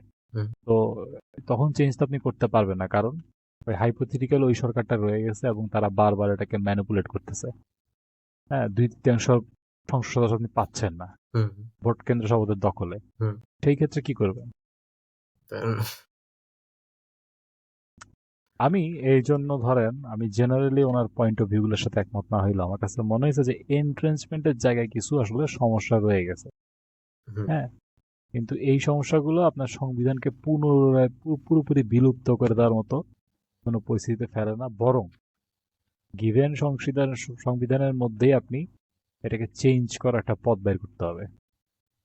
হুম, মানে পথটা হচ্ছে এরকম যে আপনি এন্ট্রেন্সমেন্ট গুলো সরাবেন। হুম, হ্যাঁ, সরাবেন কিভাবে? আপনি সরানোর জন্য তখন আপনি একটা পপুলার উইল তৈরি করেন বা মানুষকে এই ব্যাপারগুলোকে ক্লিয়ার ধারণা দিয়ে আপনি একটা ঐক্যমতে আনেন যে আমরা এটা চাচ্ছি। এটা আমরা আসলেই চাচ্ছি কিনা, গণভোট হোক ইত্যাদি হোক বা নির্বাচনের প্রতিনিধি স্থানীয় আসুক। হুম, ঠিক আছে? তখন কিন্তু সেটা জনমানুষে যেটা অ্যাকসেপ্ট ওটা কিন্তু অটোমেটিক একটা বৈধতা পেয়ে যায়। হুম, কারণ আমি একটা জিনিস মনে করি আনফেয়ার হবে, সেটা হচ্ছে বর্তমান মুভমেন্টের পর যেই আহ, সাংঘর্ষিক এবং অনেক ক্ষেত্রে আমার মতে অযৌক্তিক কথাবার্তা যারা এরা বলতেছে, হুম, এইটার প্রবলেমটা তারা সোললি তারা ক্রিয়েট করে নাই। এই প্রবলেমটা তার আগের যেই পরিস্থিতি, হুম, আওয়ামী লীগ যে রাজনৈতিক পরিস্থিতি তৈরি করছে সেটার সাথে যুক্ত। হুম, এবং আমি এই সকল নাগরিক শ্রেণীকে একমত করতে গেলে বা একটা জায়গায় আনতে গেলে তাদের একটা কোর স্বার্থ, হ্যাঁ, বাঙালির জেনারেল স্বার্থ থাকতে হবে। এটার বাইরে আমি আর কোনো পথ দেখি না। হুম, হুম, হুম। স্বাভাবিক। তাইলে আপনি রাষ্ট্রকল্পকে এক করবেন কিভাবে? ঘুরে ফিরে কিন্তু আমরা একটা বিশাল প্যাঁচে আছি। তারপর সংবিধান নিয়ে কথা হয়, সেই সংবিধান চেঞ্জ করার কথা, আবার সেই সংবিধানে হাত রেখা উপদেষ্টারা শপথ উপদেশে করতেছে। শপথ করছে। যে উপদেষ্টা বলতেছে সংবিধান ইয়া না, ইয়ে না, মাহফুজ আলম। মাহফুজ আলমই করছে। সর্বশেষ তো উনি উপদেষ্টা হ্যাঁ, হইলেন। হুম। তো এত যাক, এই জটিলতাগুলো নিয়ে একদিন কাউকে আনতে হবে ভবিষ্যতে, কারণ আমরা তো এক্সপার্ট না। স্বাধীন মালিকরা নিয়ে আসে বিচার। তবে আমি হয়তো আপনাদের জোট চেষ্টা করবো, দেখি উনি আমাদের সময় দেয় কিনা। তখন হয়তো চেষ্টা করবো। আমার মনে হয় না আমাদের মতো একটা নতুন নতুন চ্যানেল খোলা দুজনকে সময় দিবে। দিলে তো আলহামদুলিল্লাহ। কিন্তু কারণ এগুলো বেশ জটিল এবং আমি হয়তো আপনাকে আমার লাস্ট পয়েন্ট বুঝাইতে পারছি। হ্যাঁ, না, কি বুঝতে মনে পারছি, হয়? আমি বুঝতে পারছি। আচ্ছা আচ্ছা। আচ্ছা, আমরা এটা একটু সুইচ করি, আপনাকে আর একটা ধারার কথা বলি। হুম। হুম, হুম, উনি বলছেন যে 116 ধারাটা সম্পূর্ণরূপে বাতিল করতে হবে। ঠিক আছে?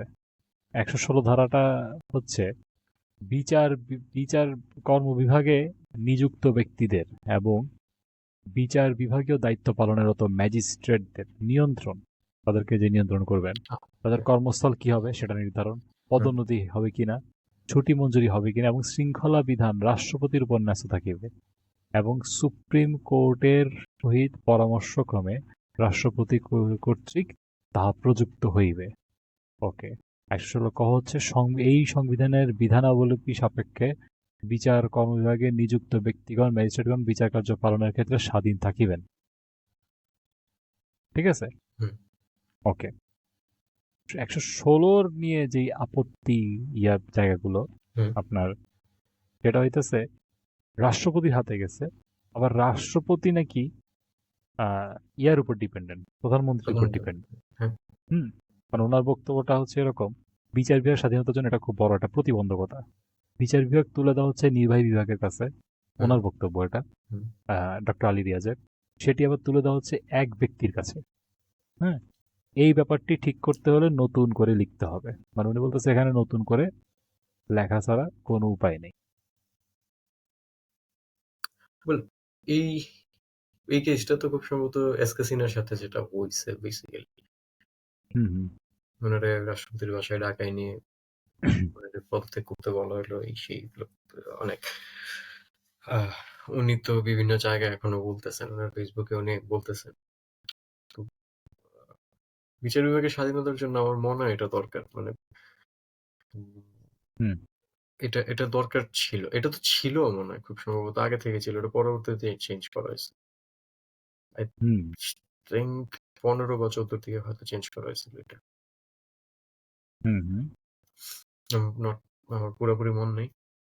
না এখানে এখানে এগুলা সবই হচ্ছে কি আপনার একটা চতুর্দশের সংবিধানের একটা কয় ধারাটা ছিল হুম, কিন্তু ১৬ যে মানে ইয়াটা সেটা ওরা বলতেছে পঞ্চদশ সংশোধনে হ্যাঁ হুম। এখানে কিছু ইয়া করছে হোয়াট এভার মানে উনি বলতেছে এই ধারাগুলা শুরুতে থাকুক আর পরে থাকুক এই ধারাটা আমাদের প্রবলেম আছে হুম, এখন এটাতে আমি এটাতে প্রবলেম এটাতে প্রবলেম আমি ক্লিয়ারলি দেখতেছি। কারণ এটার ইমপ্যাক্ট তো হচ্ছে আমরা দেখছি সরাসরি। ইভেন রাষ্ট্রের প্রধান বিচারপতি সিটিং হুম প্রধান বিচারপতিরা দেশ ত্যাগ করতে বাধ্য করা হলো।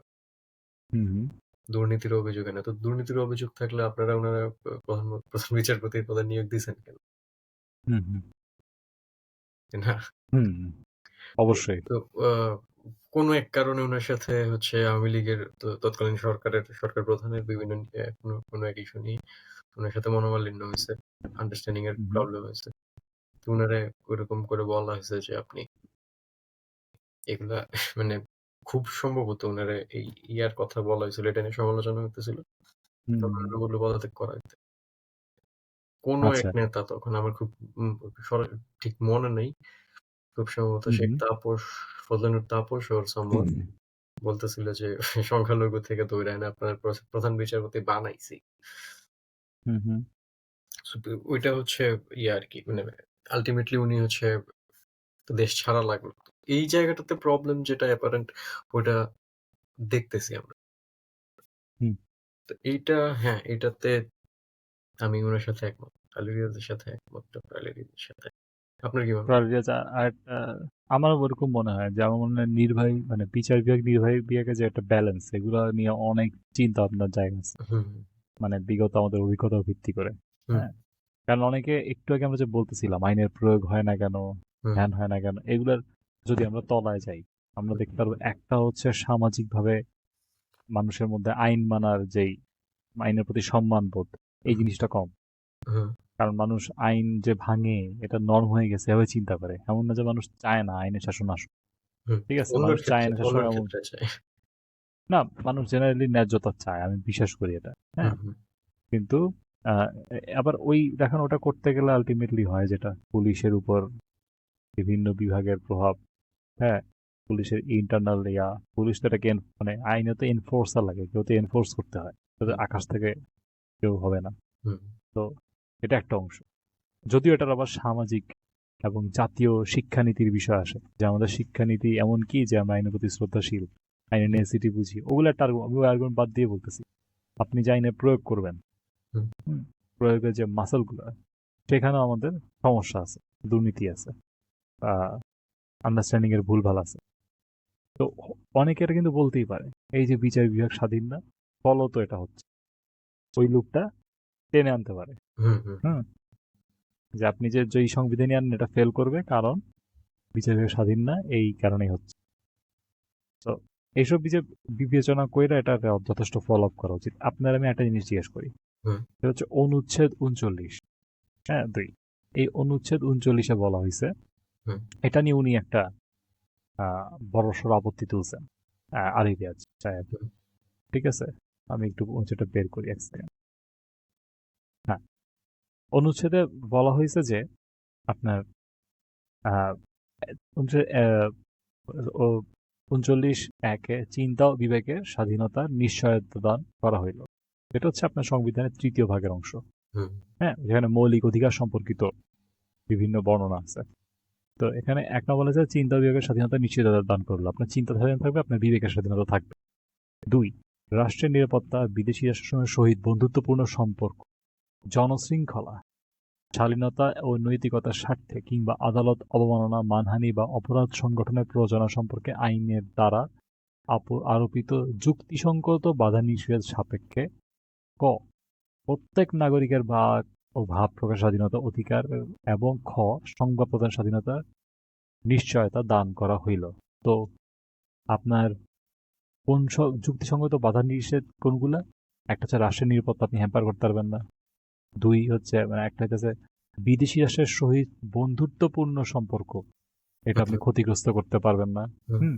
হুম, প্যাঁচগুলো কিন্তু এই জায়গাগুলোতে। হুম, জনশৃঙ্খলা ভাঙতে পারবেন না, এটা অনেকটাই আন্ডারস্ট্যান্ডেবল। হুম, ঠিক আছে? শালীনতা এবং নৈতিকতার স্বার্থে, শালীনতার নৈতিকতার যদিও এটা আরোপিত শর্ত হওয়া উচিত, মানে বাংলাদেশের কনটেক্সটে কিন্তু স্বাধীনতা নৈতিকতার একটা কমন ব্যাখ্যা পাওয়া খুব কঠিন হুম, মানুষের মধ্যে। হুম, হুম। আচ্ছা, আদালত অবমাননা, মানহানি এবং হুম, অপরাধ সংগঠনের প্ররোচনা ইত্যাদি, এগুলা বাদ দিয়ে এগুলোর সম্পর্কে আপনি যুক্তিসঙ্গত বাধা নিষেধ, এগুলো না উস্কায় আপনি স্বাধীনতা পাবেন। তো আলিরাজ স্পেশালি যেটাতে ফোকাস করছে হুম, সেটা হচ্ছে বন্ধু রাষ্ট্রের বিদেশি রাষ্ট্রের সহিত বন্ধুত্বপূর্ণ সম্পর্কের ক্ষেত্রে বাধাটা কি। বন্ধু রাষ্ট্র কে? বন্ধু রাষ্ট্র তো ফিক্সড কিছু হইতে পারে না, উনি এটাই বলছে। হুম, তারপর উনি মিয়ানমার উদাহরণ দিছে যে মিয়ানমার সাথে আমরা এমনি বন্ধু রাষ্ট্র, কিন্তু দেখা যাচ্ছে তারা আমাদের এয়ার স্পেস লঙ্ঘন করতেছে, তখন অনেক কনফ্লিক্ট সিচুয়েশন তৈরি হচ্ছে এবং তারা আহ, আরাকানের বাঙালি, আমি বলি আর কি আরাকানের বাঙালি, কারণ ওই দেশে সেটাই পরিচিত ছিল, রোহিঙ্গাদের উপর জেনোসাইড যেটা করছে সেটা সরাসরি ফলভোগী আমরা। হুম, হ্যাঁ। তো এই বিবিধ কারণে আমরা তো তাদেরকে সবসময় পার্মানেন্টলি বন্ধুরা সেটা চিন্তা করতে পারি না, রাজনীতির সাথে সাথে বদলায়। তো এই জিনিসটা নিয়ে আপনি কিভাবে দেখেন? এটা নিয়ে উনি একটা খুব ফোকাস করছে আর কি জিনিসটার উপর, বিদেশি বন্ধুরা সম্পর্কে। হ্যাঁ। এখানে হচ্ছে ব্যাপার হচ্ছে আপনার বাক স্বাধীনতা দিতেছে এন্ড ওটার হুম। এটার এইভাবে ব্যাখ্যা করা যে বাক স্বাধীনতা দিতেছে বাট আপনাকে হচ্ছে একটা লিমিট ইয়া করে দিয়েছে। এখানের মধ্যে অনেকগুলা জিনিস হুম। একসাথে এড করা হয়েছে। যেমন ধরেন মানহানি মামলা। I don't agree with it. হুম। আমার মানে আমি এটার সাথে একমত না। আমি কোনো একটা কথা হুম। বললাম, আপনার সম্মান চলে গেল, আপনি আমার নামে ১০০ কোটি টাকার মামলা দিয়ে দিলেন। ১০০ কোটি তো হুম। attributable হইতে হবে কোনো না কোনো ক্ষেত্রে, কোনো না কোনোভাবে। ধরেন আজকে হচ্ছে আপনার ব্যবসা প্রতিষ্ঠান আছে, আপনি ব্যবসা করতেছেন। আমি বললাম যে মঈন ভাই পেপসির মধ্যে হুম। মঈন ভাইয়ের দোকানের পেপসি থেকে সরাসরি হুম। টাকা যায় হচ্ছে ইসরায়েলে। এটার জন্য আপনার ব্যবসার লস ওকে। হইছে। আপনি আমার উপরে মামলা করতে পারেন। মিথ্যাচার করছি। আপনি আমার উপরে মামলা করতে পারেন। বেসড অন এটা হচ্ছে আপনার অর্থনৈতিক ক্ষতি হইছে। কিন্তু আমি বললাম যে মঈন ভাই লোক খারাপ। আপনি মানহানির হুম। মামলা হুম। করে দিলেন আমার উপরে ১০০ কোটি টাকা। হাউ ইস দ্যাট, মানে এটা হুম। attributable কেমন? ওরকম কি হয়? হয় না? মানে আমি আমি জানি কম। হয়তো হুম। মানহানির মামলা করতেছে না। আচ্ছা। ওইটা তো একটা হচ্ছে ক্ষতি কিভাবে নির্ধারণ করতো, আমি যদি ওই এক্সাক্টলি, ব্যাপারগুলোতে একটু না যাই, ওই নুয়ান্স, এক্সাক্টলি। ওটা তো অনেক নুয়ান্স চলে আসবে আলাপ করতে গেলে। হুম। আমি যদি খালি এই ফরেন পলিসি ব্যাপারে থাকি। না হ্যাঁ, ওইটাই যেমন আমি বলতেছি যে অনেকগুলা জিনিস একসাথে এই ধারার মধ্যে মিলায় ফেলা হইছে। হুম। ফরেন পলিসির এবং ব্যাপারে ফরেন ফরেন এই যে হুম। যেটা বললাম মানহানির মামলা, আদালত অবমাননার মামলা। এগুলো আদালত অবমাননা হচ্ছে something মানে বাংলাদেশে এমপিদের চেয়ে বেশি কেউ আদালত অবমাননা করে নাই আজ পর্যন্ত। রানিং এমপিদের চেয়ে বেশি। হুম। হুম। মানে তখনকার সময়ে। রানিং, হ্যাঁ, রানিং তখনকার এমপি আর রানিং নাই। হ্যাঁ, হ্যাঁ, হ্যাঁ। এখন রানিং। এখন এখনো তো আচ্ছা, এখন ওরা দৌড় এখনো রানিং। দৌড়ের উপরে। ওটা কি রানিং নাকি হাইডিং? একটা ব্যাপার আছে। এই কে জানি শামীম ওসমানের দেখছিল পার্কে দৌড়াইতেছে আচ্ছা। ইন্ডিয়াতে। So running. এনিওয়ে আচ্ছা। হ্যাঁ, তো এই জিনিসপত্র হচ্ছে এইখানের মধ্যে অনেকগুলা মিক্স করায় জিনিসটা হইছে কি ধরেন আলী রিয়াজ সাহেব যেভাবে বলছেন শালীনতা, নৈতিকতা। তারপরে আরেকটা কি বলল? রাষ্ট্রের ক্ষতি। এই জিনিসগুলা যদি আপনি আলাদা করে ইয়া করেন, আবার বন্ধু রাষ্ট্রটা যদি আলাদা করে এড্রেস করেন। মইন ভাই আছেন? হুম, ফ্রিজ আমি হয়ে আছি, আমাকে দেখা যাচ্ছে না। না আমি ভাবছি আপনি ফ্রিজ হয়ে গেছেন। আ না, না, না। তো হ্যাঁ, রাষ্ট্রের ক্ষতি আলাদা জিনিস। বন্ধু হুম। রাষ্ট্রের ব্যাপারটা আলাদা জিনিস। উনি যেটা বলছেন আমি হুম। মোটামুটি এগ্রি করি ওইখানে হুম। হুম। যে বন্ধু রাষ্ট্রের সাথে সম্পর্ক নষ্ট হবে এমন কোনো ইয়া করা যাবে না। প্রচারণা করা যাবে না। বাট আপনি কি আদৌ এটার কোনো ইয়া দেখছেন কখনো মইন ভাই? মানে অ্যাপ্লিকেশন আমি দেখছেন কিনা? বন্ধু রাষ্ট্র কনসেপ্টটাতেই বিশ্বাস করি না। না, না আপনি অ্যাপ্লিকেশন দেখছেন কিনা এটার? যে আচ্ছা ভারতরে নিয়ে কথা বলছে ওরা ধরে নিয়ে যাও। না, আমি আসলে এভাবে, দেখেন একটা জিনিস কি, ঘটনা তো অনেক ঘটে, এটা সার্চ করে দেখতে হবে আসলে আমি দেখি নাই। বিস্তারিত অতীতে। আমি দেখি আচ্ছা, নাই। আপনি দেখেন নাই? আমি হুম। দেখি নাই। আমি উল্টা দেখছি ইউরোপে। আচ্ছা। জার্মানিতে কোনো এক কার্টুনিস্ট খুব সম্ভবত এরদোয়ানরে নিয়ে একটা কার্টুন করছিল। হুম। হুম। হুম। ওই ওইটার তখন কারণে এটা রিটালিয়েশন ছিল একটা নাকি? না তখন হচ্ছে এরদোয়ান ইয়ারে বলছে, অ্যাঙ্গেলা মার্কেলরে বলছে, হ্যাঁ, অ্যাঙ্গেলা মার্কেল ওই লোকেরা হুম জেলে হুম ঢুকাইছে। অথচ জার্মান হুম হুম ফ্রি স্পিচের উপর বেশি ফোকাস দেয়, মানে ফ্রি স্পিচের হুম স্বর্গ বলা যায় জার্মানিরে, hmm, except for that one thing, আচ্ছা, এক্সেপ্ট ফর বুঝতে দ্যাট পারছি। ওয়ান থিং বাকি সবকিছু নিয়ে কথা বলা যায়, বাট ওইখানে এরদোয়ানরে নিয়ে কার্টুন করা বা জোক করার কারণে জেলে ঢুকে। তো বাংলাদেশে আমি এটার অ্যাপ্লিকেশন দেখি নাই, বাট বাঁধা ধরা নিয়ম হিসেবে ওটা রাখা জিনিসটা আমার কাছে একটু মানে বুঝতেছি না আমি এটা কেন থাকবে। বাট রাষ্ট্রের ক্ষতি ওইগুলা থাকতে পারে, স্বাধীনতা নৈতিকতা ওইগুলো থাকতে পারে। হুম হুম। আদালত অবমাননা, মানহানি এই জিনিসপাতি থাকার কোনো, বন্ধু রাষ্ট্রের সাথে সম্পর্ক নষ্ট, এগুলো থাকার কোনো পয়েন্ট আমি দেখি না। আপনার কি শরীর ঠিক আছে? আছে, আমি একটু ক্লান্ত, কিন্তু আলাপটা বেশ এনজয় করতেছি দেখে এখন পর্যন্ত ঠিক আছে। আচ্ছা। আচ্ছা, একটা জিনিস আপনাকে বলি হুম, এখানে। একটা হচ্ছে ধরেন আপনি আদালত অবমাননার কথাবার্তা বললেন। হুম, আদালত অবমাননার আসলে বিষয়গুলো হচ্ছে এগুলো নুয়ান্স দিয়ে রাজনীতি চলে। হুম। হ্যাঁ, আপনি আদালত অবমাননা তো আমি বলতেছেন, এখানে কিন্তু এগ্রি করি না, বাট বলেন। রাজনীতি চলে হ্যাঁ, নুইসেন্স দিয়ে। আমি ওই জায়গায় এগ্রি করি। আসলে নুয়ান্স এবং নুইসেন্সের মিশেল রাজনীতি চলে। শুনেন, তো আমি এখানে ইউনিয়ন সেট অ্যাপ্লাই করে দিছি।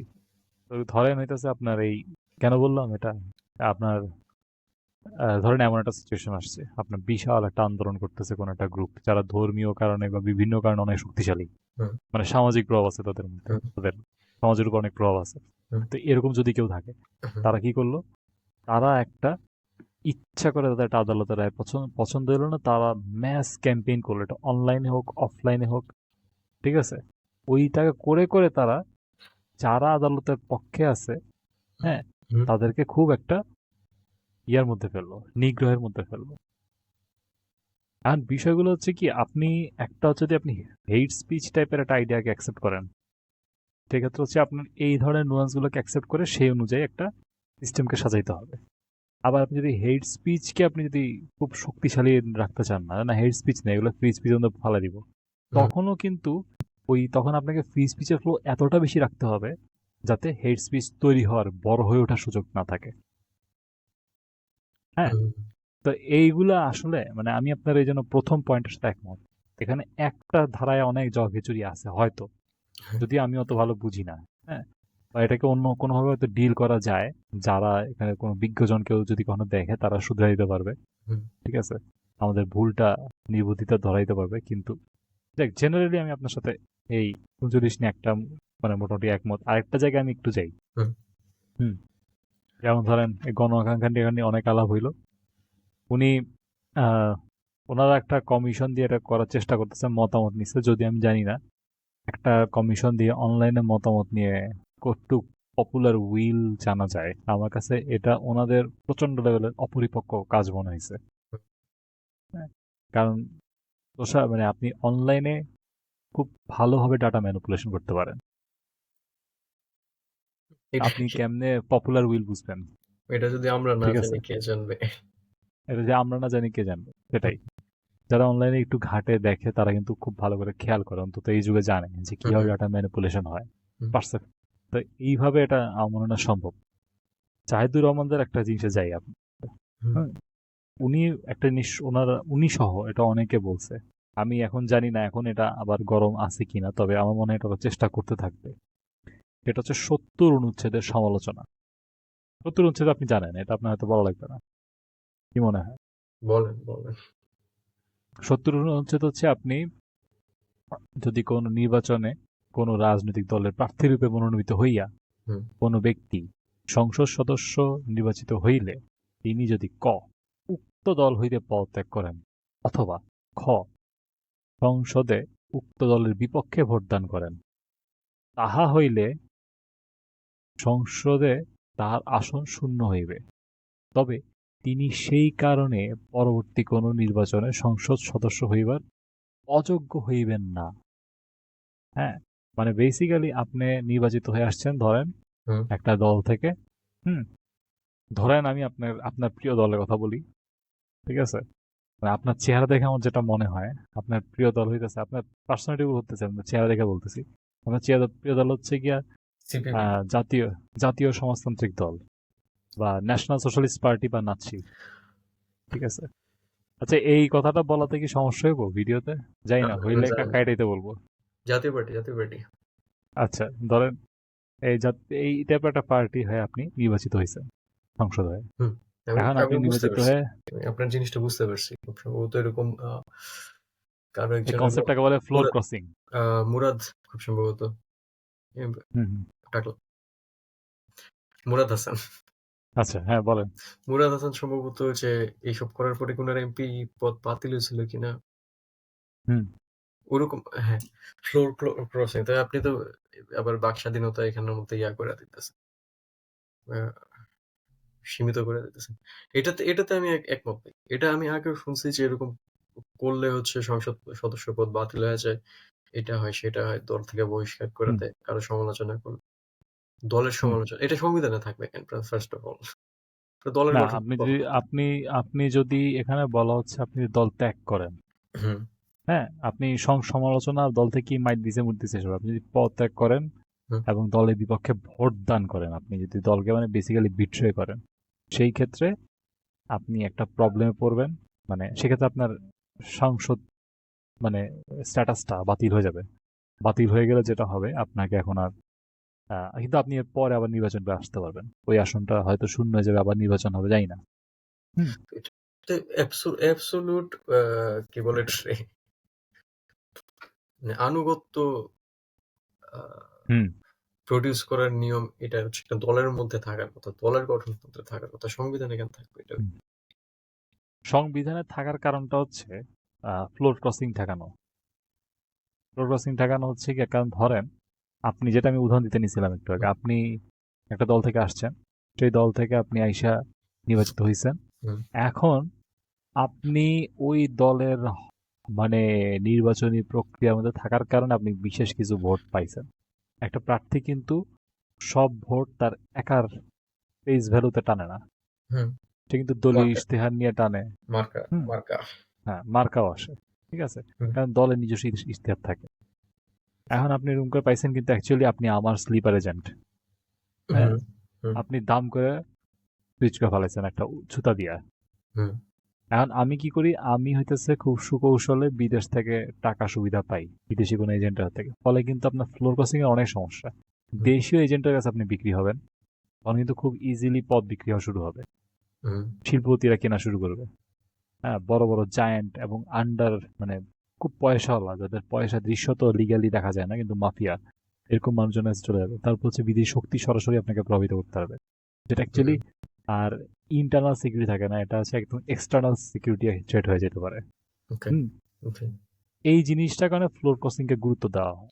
তা আমার মনে হয় যে ৭০ অনুচ্ছেদ আমার কাছে ঠিক লাগে। হয়তো এখানে আমি জানি না, হয়তো মেকানিজম বদলানোর জায়গায় থাকতে পারে, কিন্তু খালি দলীয় পোল্টিবাজি তো না, আরো বড় রিস্কের কারণে ৭০ অনুচ্ছেদ থাকা উচিত। যদিও জাহেদ সাহেব যেটা বলছে ৭০ অনুচ্ছেদ দরকারই নেই, এটা আমরা অনেক জায়গায় করতে পারি।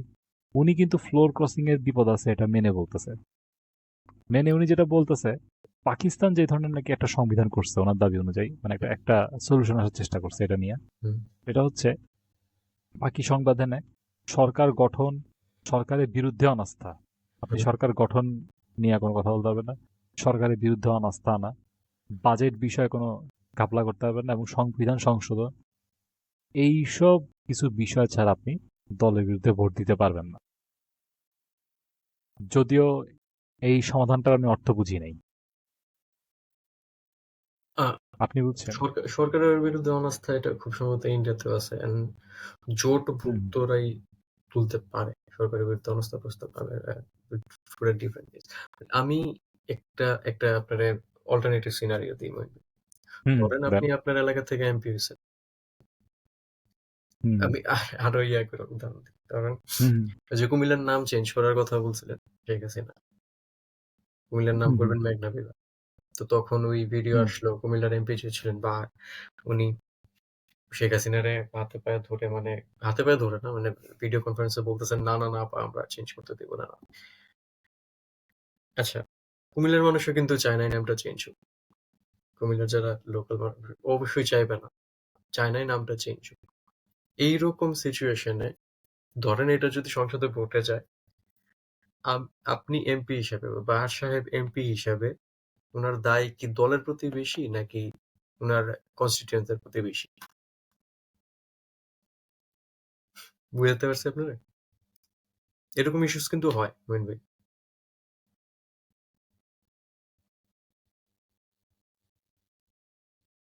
আপনার কথা আসতেছে না মঈন ভাই। ধরেন আমি নিজেই মিউট করে আচ্ছা, রাখছিলাম আপনার সুবিধার্থে। হ্যাঁ, ধরেন আপনার কি মনে হয় না এই ধরেন এগুলো হচ্ছে ইন্টারনাল ইস্যু, যেমন এই ধরনের আপনি প্রতিটা জিনিসের প্রতি কিছু না কিছু ইস্যু পাবেন। তো হুম। এরকম কি আপনার মনে হয় যে আহ, কিছু বিষয় বেশি গুরুত্বপূর্ণ, যেমন ধরেন আপনার সরাসরি এমপিদেরকে মানে সাংসদদেরকে সরাসরি আপনি আহ, ইয়া করতে শুরু করলেন, না, ম্যানিপুলেট করতে লবিং এর শুরু করলেন। লবিং এর পয়েন্ট আমি বুঝছি মঈন ভাই। এন্ড লবিং এর পয়েন্ট কি দ্যাটস আপনি আ যে ভেরি ব্যাপারটা ভেরি দিলেন রিয়াল সেটার কনসার্ন, থেকে? ভেরি রিয়াল হ্যাঁ, কনসার্ন। বাট একই সাথে মানে একই সাথে তো ওইটাও ট্রু না? একই সাথে অবশ্যই এটা ট্রু, কিন্তু আমার এখানে আর্গুমেন্ট হবে হুম, যেহেতু ন্যাশনাল সিকিউরিটি ইস্যু এসে যায়, সেটা কিন্তু এগুলা থেকে গুরুত্বপূর্ণ। এগুলো প্রবলেম, আপনি যেটা বলছেন সেটা জেনুইন কথা। হুম। হ্যাঁ। আমার দায় হচ্ছে আমার এমপির প্রতি আমার এইটা এক্সপেকটেশন থাকবে যে আমার এলাকার আমি যে ভোট দিছি, আমার এলাকার হুম হুম রিপ্রেজেন্ট করবে। নট অনলি দল যেটা সিদ্ধান্ত নিয়েছে, দল যেটা সিদ্ধান্ত নিয়েছে সেটা যদি এলাকার জন্য খারাপ হয়, তখন এমপি ওটার হুম হুম বিরোধিতা করবে।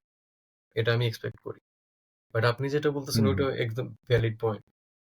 হুম হুম। যে নাইলে আমেরিকার মতো অবস্থা হবে আরকি। গান লবি থেকে টাকা পাবো আর বলবো যে "We need more guns." Anyway, আচ্ছা, এটা একটা জায়গায় আমরা আসলে কমনালিটিতে আসতে পারতেছি না হয়তো, agree to বা আমাদের disagree, হ্যাঁ? আমার নিজেরও একটু ডিসএগ্রি ঠিক না, আমার নিজেরও মনে হচ্ছে এখানে আরো গভীরে ভাবার বিষয় আছে, হুম, বা যারা এটাতে আরো সিদ্ধহস্ত দীর্ঘদিন ভাবছে তারা হয়তো এখানে আরো মিডল গ্রাউন্ড আনতে পারবে, হুম, এই দুইটা সমস্যাকে স্যাটিসফাই করে মানে সমাধানকে স্যাটিসফাই করে। হুম, হ্যাঁ, এটা হইতে পারে, আমি সেটা জানি না, আমি সেই জায়গায় আসতেছি। কিন্তু ধরেন আহ, এটা এই ক্ষেত্রে হচ্ছে গিয়া ডক্টর জাহিদরা হচ্ছে গিয়া এক ধরনের কথাবার্তা বলছে যে গঠন টঠন কিছু কিছু বিষয় বাদে ওরা অনাস্থা করতে পারবে, যদিও এই কথাটা স্পষ্ট না, এখানে আরো বেশি অস্পষ্ট চলে আসতেছে। হ্যাঁ, বাকি সংবিধানে আপনি সরকার গঠনের বিষয় ইয়া করতে পারবেন না, সরকারের বিরুদ্ধে অনাস্থা আনতে পারবেন না। হুম, বাজেট বিষয়ে কিছু ইয়া করতে পারবেন না। এর বাইরে আপনি ভোট দিতে পারবেন অনাস্থা সম্পর্কিত আর কি। হুম, হুম, এটা কিন্তু ঠিক ক্লিয়ার না, কারণ আপনি বাজেট টাজেট এসব বাদ দিলেও অন্যভাবেও আপনি ফ্লোর ক্রসিং করে বিপদ সৃষ্টি করা বিদেশি শক্তির পক্ষে সম্ভব। হুম, হুম। আচ্ছা, আর একটা জিনিস উনি বলছে, মনোলিথিক সমাজে গণতন্ত্র হইতে পারে না, ডিবেট থাকে। হুম, কারণ দিন শেষে রাষ্ট্র আদর্শ হুম, মানে মানে মানে তাই সবই চলমান প্রক্রিয়া। ধরেন রাষ্ট্র যে জিনিসটা, হুম, রাষ্ট্রের যে আইডিয়া, এটা একটা হুম, চলমান প্রক্রিয়া। একটা একটা সমাজে অনেক রকম আইডিয়া থাকবে, তর্ক বিতর্ক থাকবে। হ্যাঁ, ওইটাই হেলদি গণতন্ত্রের লক্ষণ, এটা উনি বলতেছে। হুম, হুম, এবং এইভাবে ধরেন একসময় মানে রাজনীতিবিদরা তখন নতুন নতুন চলমান সমস্যার উপর ভিত্তি করে নতুন নতুন আইডিয়া, ন্যারেশন, হেজিমনি তৈরি করে, যেই কারণে পাকিস্তান রাষ্ট্রে বাঙালি জাতীয়তাবাদ তৈরি হয়েছে। উনি বলছে এর আগে কি বাঙালি মানুষ জানতো যে বাঙালি জাতীয়তাবাদ কি হয়? মূলত ওনার বক্তব্যটা হচ্ছে যে আপনার এটা তো সারাক্ষণ চলমান, রাষ্ট্র চেঞ্জ হবে, এটা চেঞ্জ হবে, সব চেঞ্জ হবে, এই জায়গা থেকে উনি প্রচন্ড একটা নিউ লিবারেল পজিশন নিছে। যদিও ওনার আপনি ভিডিওগুলো দেখবেন যে উনি নিউ লিবারেলদের পলিসির প্রচন্ড লেভেলে সমালোচনা করেন। হ্যাঁ, কিন্তু এখানে কিন্তু ওনার অবস্থানটা ওই নিউ লিবারেল।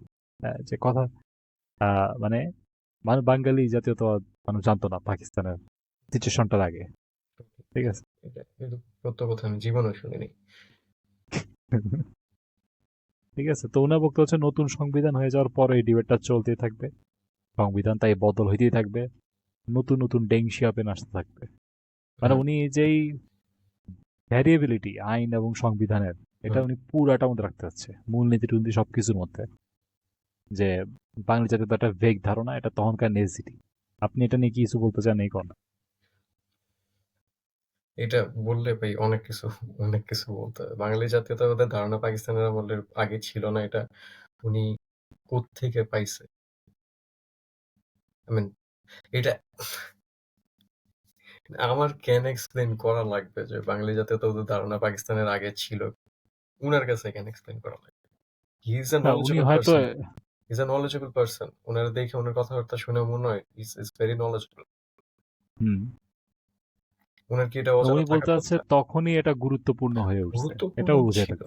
গুরুত্বপূর্ণ ছিল, এটা হুম তো এখন কি গুরুত্বপূর্ণ না হুম না এখন অতটা না হয়তো, মানে উনার কাছে? মনে হইতেছে ওনার জিস্ট এরকম মনে হচ্ছে। ঠিক আছে, উনি কখনো এটা দ্বিমত করতে চাইলে করবেন, বা ভিন্ন আইডিয়া দিবেন। তো আমি এখানে একটা ছোট্ট একটা সহজ ইয়া দিই, ঠিক আছে? আমার পয়েন্ট থেকে এটা প্রধানতম রিপুটেশন, বাঙালি জাতীয়তাবাদ অ্যাকচুয়ালি পাকিস্তান আমলেও গুরুত্বপূর্ণ হয়ে উঠছে যদি আমি যদি এটাকে বিভিন্ন ইন্টারপ্রেট করে দেখি। এক হচ্ছে বাঙালি জাতীয়তাবাদ আমরা শিখছেই পাকিস্তান আমল, একটা নেসিটি থেকে। হুম এই আর্গুমেন্ট অলরেডি ভুল, কারণ আমরা জানি বাঙালি জাতীয়তাবাদ নিয়ে এখনো আলাপ হয়, অতীতে হইতো, মানে হুম, বিফোর পাকিস্তানটা হইতো। হুম, ওকে, দ্বিতীয়ত হচ্ছে উনি যদি এইটা মিন করে থাকে যে বাঙালি জাতীয়তাবাদ গুরুত্বপূর্ণ হয়ে উঠছে হুম, আসলে পাকিস্তান আমলে, এর আগে ছিল না, হয়তো উনি এটা মিন করে নাই, হয়তো হুম, ওইটা মিন করছে, হুম, সেক্ষেত্রেও ভুল। কারণ আপনার শরৎ বসুরাই বাঙালি জাতীয়তাবাদের হয়তো খুব একটা, মানে খুব সিরিয়াস আইডিয়া হিসাবে উপস্থাপন করে। তারা তখনকার খুব সিরিয়াস হেভিওয়েট লোকজন, শরৎ বসু, ফজলুল হক, হুম, আবুল হাসিম, হুম, হুম, ইনারা 5 দফা দাবি তৈরি করছিল। হ্যাঁ, ঠিক আছে। 5 দফা দাবিটার মধ্যে মূলত ছিল যে রূপরেখাটা আপনার, সেটা হচ্ছে আহ, একটা ভারতে, মানে উপমহাদেশে একটা স্বাধীন রিপাবলিক থাকবে, বাঙালি একটা নেশন স্টেট থাকবে, ঠিক আছে। তো এই নেশন স্টেটের মধ্যে আপনার ইয়া থাকবে, মানে এটা হচ্ছে একটা ইউনাইটেড বেঙ্গল হবে আর কি। হুম, হুম তো এগুলা কিন্তু ওই সময় হয়ে গেছে। তো এটাকে 5 দফা প্ল্যান বলা হয়। এটা প্রথম ইয়া করা হয়েছে, আউটলাইনটা করা হয়েছিল আপনার 20 মে 47 সাল, ঠিক আছে।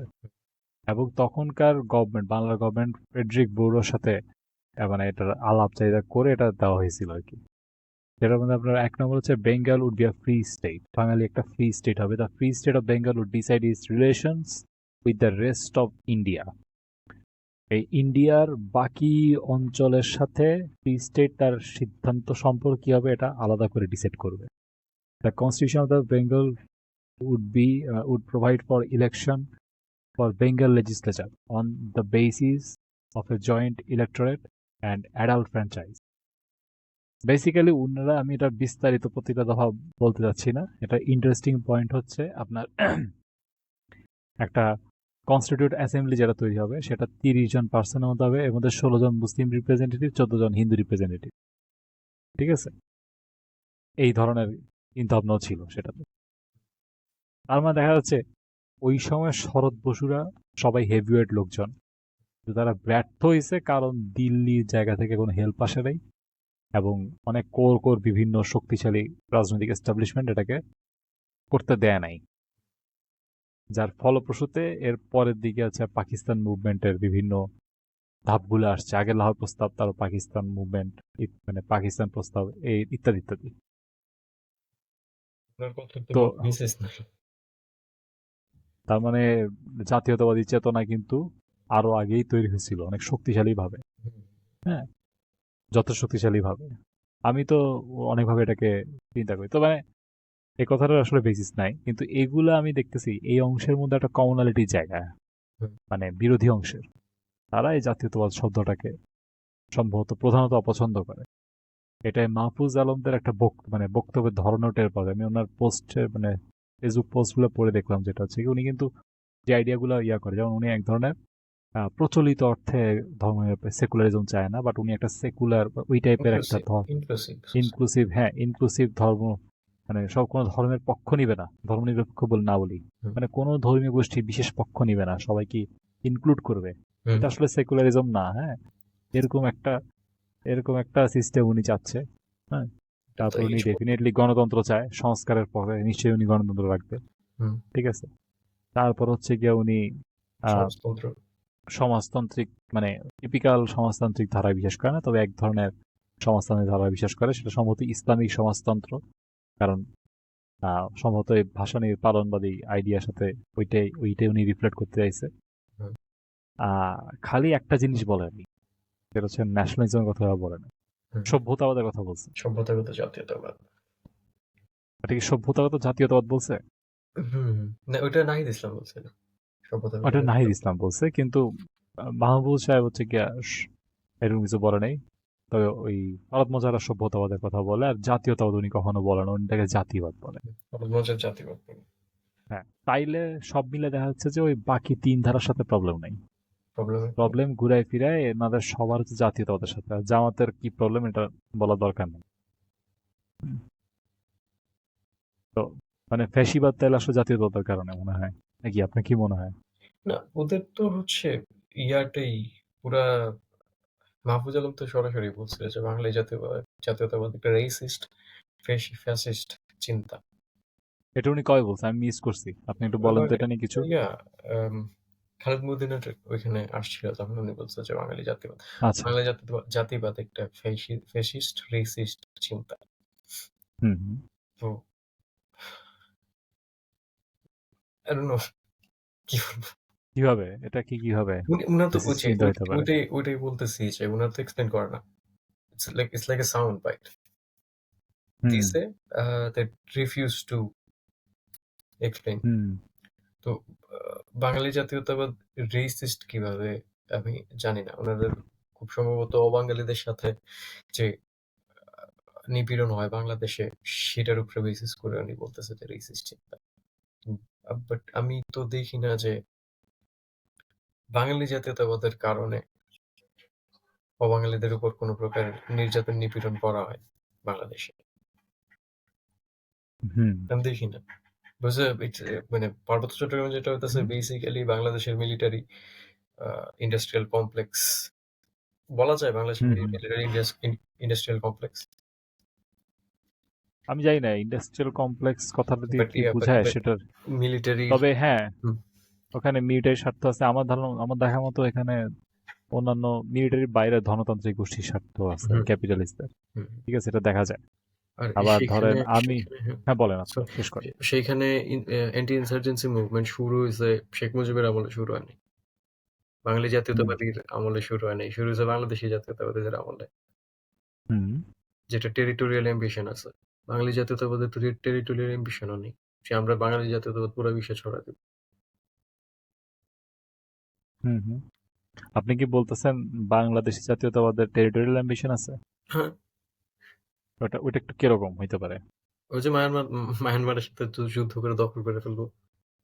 তবে দখল করলে কি ওটা বাংলাদেশি হয়ে যাবে বাংলাদেশ ওই হবে না? এলাকাগুলো? হ্যাঁ, আচ্ছা আচ্ছা। বাংলাদেশ তা আমি তো হয়ে যাবে না? আমি তো আপনাকে এটাও বলতে পারি, ধরেন আমি মায়ানমারের একটা সিগনিফিকেন্ট অংশ অ্যাটাক কইরা হুম, ওইটাকে বাংলাদেশ নাম দিয়ে দিলাম। হুম, হ্যাঁ, ধরেন আমি পুরা একটা বড় একটা অংশ চট্টগ্রাম বিভাগের সাইজে আর একটা এক্সট্রা অংশ নিয়ে নিলাম। হুম, হ্যাঁ, হাইপোথেটিক্যালি নিয়ে তারপর আমি এটাকে বললাম, এটা নতুন একটা নাম দিলাম। হ্যাঁ, ওইটার নাম দিলাম হবিগঞ্জ 2। ঠিক আছে? না, আমি যেমন ধরেন ইয়র্ক, ইয়র্ক একটা জায়গা, তো হুম, কলোনিয়ালরা যখন আমেরিকা গেছে তারা নিউ ইয়র্ক বানাইছে, তা আমি ওটার নাম দিব নয়া হবিগঞ্জ। অসুবিধা কি? হ্যাঁ, নবীগঞ্জ। ওইটা বাংলাদেশের অংশ। নবীগঞ্জ আছে। ঠিক আছে। না, আচ্ছা, ওইখানে হুম আমি বলতেছি স্টেট হুম হুম মেশিনারি হিসেবে যখন অবাঙালিদের উপর নির্যাতন নিপীড়ন শুরু হয়েছে মিলিটারি ইনসার্জেন্সি মানে অ্যান্টি ইনসার্জেন্সির নামে সেটা কিন্তু মুজিবের আমলে হয়নি। সেটা কিন্তু হুম। হয়েছে জিয়ার আমলে এরশাদের আমলে। আচ্ছা, আপনার পয়েন্ট হচ্ছে এটা। আমার পয়েন্ট হচ্ছে আচ্ছা, এটা। বুঝতে পারছি। থার্ড হচ্ছে এইখানের মধ্যে একটা ইসলামিস্ট চিন্তাও আছে মানে অবাঙালিদের সাথে নির্যাতন নিপীড়নের ক্ষেত্রে একটা ইসলামিস্ট একটা হুম চিন্তা ভাবনা আছে একটা আহ, ধনতান্ত্রিক যেটা বললেন পুঁজিবাদী একটা চিন্তা হুম ভাবনা আছে ট্যুরিজম বিস্তার করার ক্ষেত্রে তারপরে হচ্ছে এখানে হুম কনভার্সনের একটা ইয়ে আছে ইভেন খ্রিস্টান মিশনারিরা ওইখানে যাইতেছে এমন হুম কাছে হুম হুম যাইতেছে না আমি পুরো ব্লেম এই ইয়াতে দিতেছি হুম হুম, বুঝতে পারছি আপনার পয়েন্ট। ওইটার জন্য মানে ওই সব দেখার পরও আপনি যখন বলবেন বাঙালি জাতীয়তাবাদী হচ্ছে একটা racist idea hmm hmm that doesn't make sense Bangali জাতীয়তাবাদী যাদের আপনারা বলতেন যে আওয়ামী লীগ হচ্ছে বাঙালি জাতীয়তাবাদী ফ্যাসিবাদী চলে গেছে ওরা যাওয়ার পরে এই মিলিটারিরা যে এখানে মারলো, আ খাগড়াছড়িতে কিছুদিন আগে যখন প্রবলেম হয়, সেটা তো কোনো বাঙালি জাতীয়তাবাদী করে নাই। সেটা তো করছে মিলিটারি এবং বর্তমানের যে অন্তর্বর্তীকালীন সরকার এরা। এরা কোন আইডিওলজির উপরে বেস করে করছে? অ্যান্টি ইনসার্জেন্সি বলে যেটা করছে, যে জিনিসটা আপনারা আওয়ামী লীগের সময় বলতেছেন রেসিজম, সেই একই জিনিস আপনাদের আমলে কেমনে এসে ভালো হয়েছে? কেমনে ওটা সন্ত্রাস বিরোধী হয়েছে? তো রেজিম চেঞ্জের সাথে রাষ্ট্রের চেঞ্জ হয়ে যায়। হুম। আচ্ছা, আমি এটা নিয়ে আমার কিছু পয়েন্ট বলি। আমার পয়েন্টগুলো এখানে আপনার থেকে অনেক দিক থেকে ডিফার করে। হুম, আমি নিজেও ওনার এই মানে যদি ওনাদের পয়েন্টটা আমাদের পাহাড়ের বিভিন্ন জনজাতির বিপক্ষে যায় বাঙালি জাতীয়তাবাদ এই ধরনের হয়ে থাকে, হুম। সেই ক্ষেত্রেও আমি আহ, কিছু দ্বিমত করি। হ্যাঁ, দ্বিমতটা হচ্ছে আপনার আহ, আহ, তো আচ্ছা আমি একটু খেয়ে হারাই ফেলছি। Right. দ্বিমতটা আমি যে দ্বিমতটা করি সেই দ্বিমতটা হচ্ছে এরকম। আহ, প্রথমত আমি এটাকে একটা হচ্ছে হ্যাঁ, মিলিটারির এখানে ইনভলভমেন্ট আছে, তো মিলিটারির এখানে টাকা পয়সার বা ইন্ডাস্ট্রিয়াল কমপ্লেক্স যদি যদি বলা যায় যাই না, ওই হুম, ধরনের স্বার্থ থাকতে পারে। হুম, হুম। তারপর ওইখানে ভূমি দখল টখল এই ধরনের কথাবার্তা আছে পয়সাওয়ালাদের ইত্যাদি।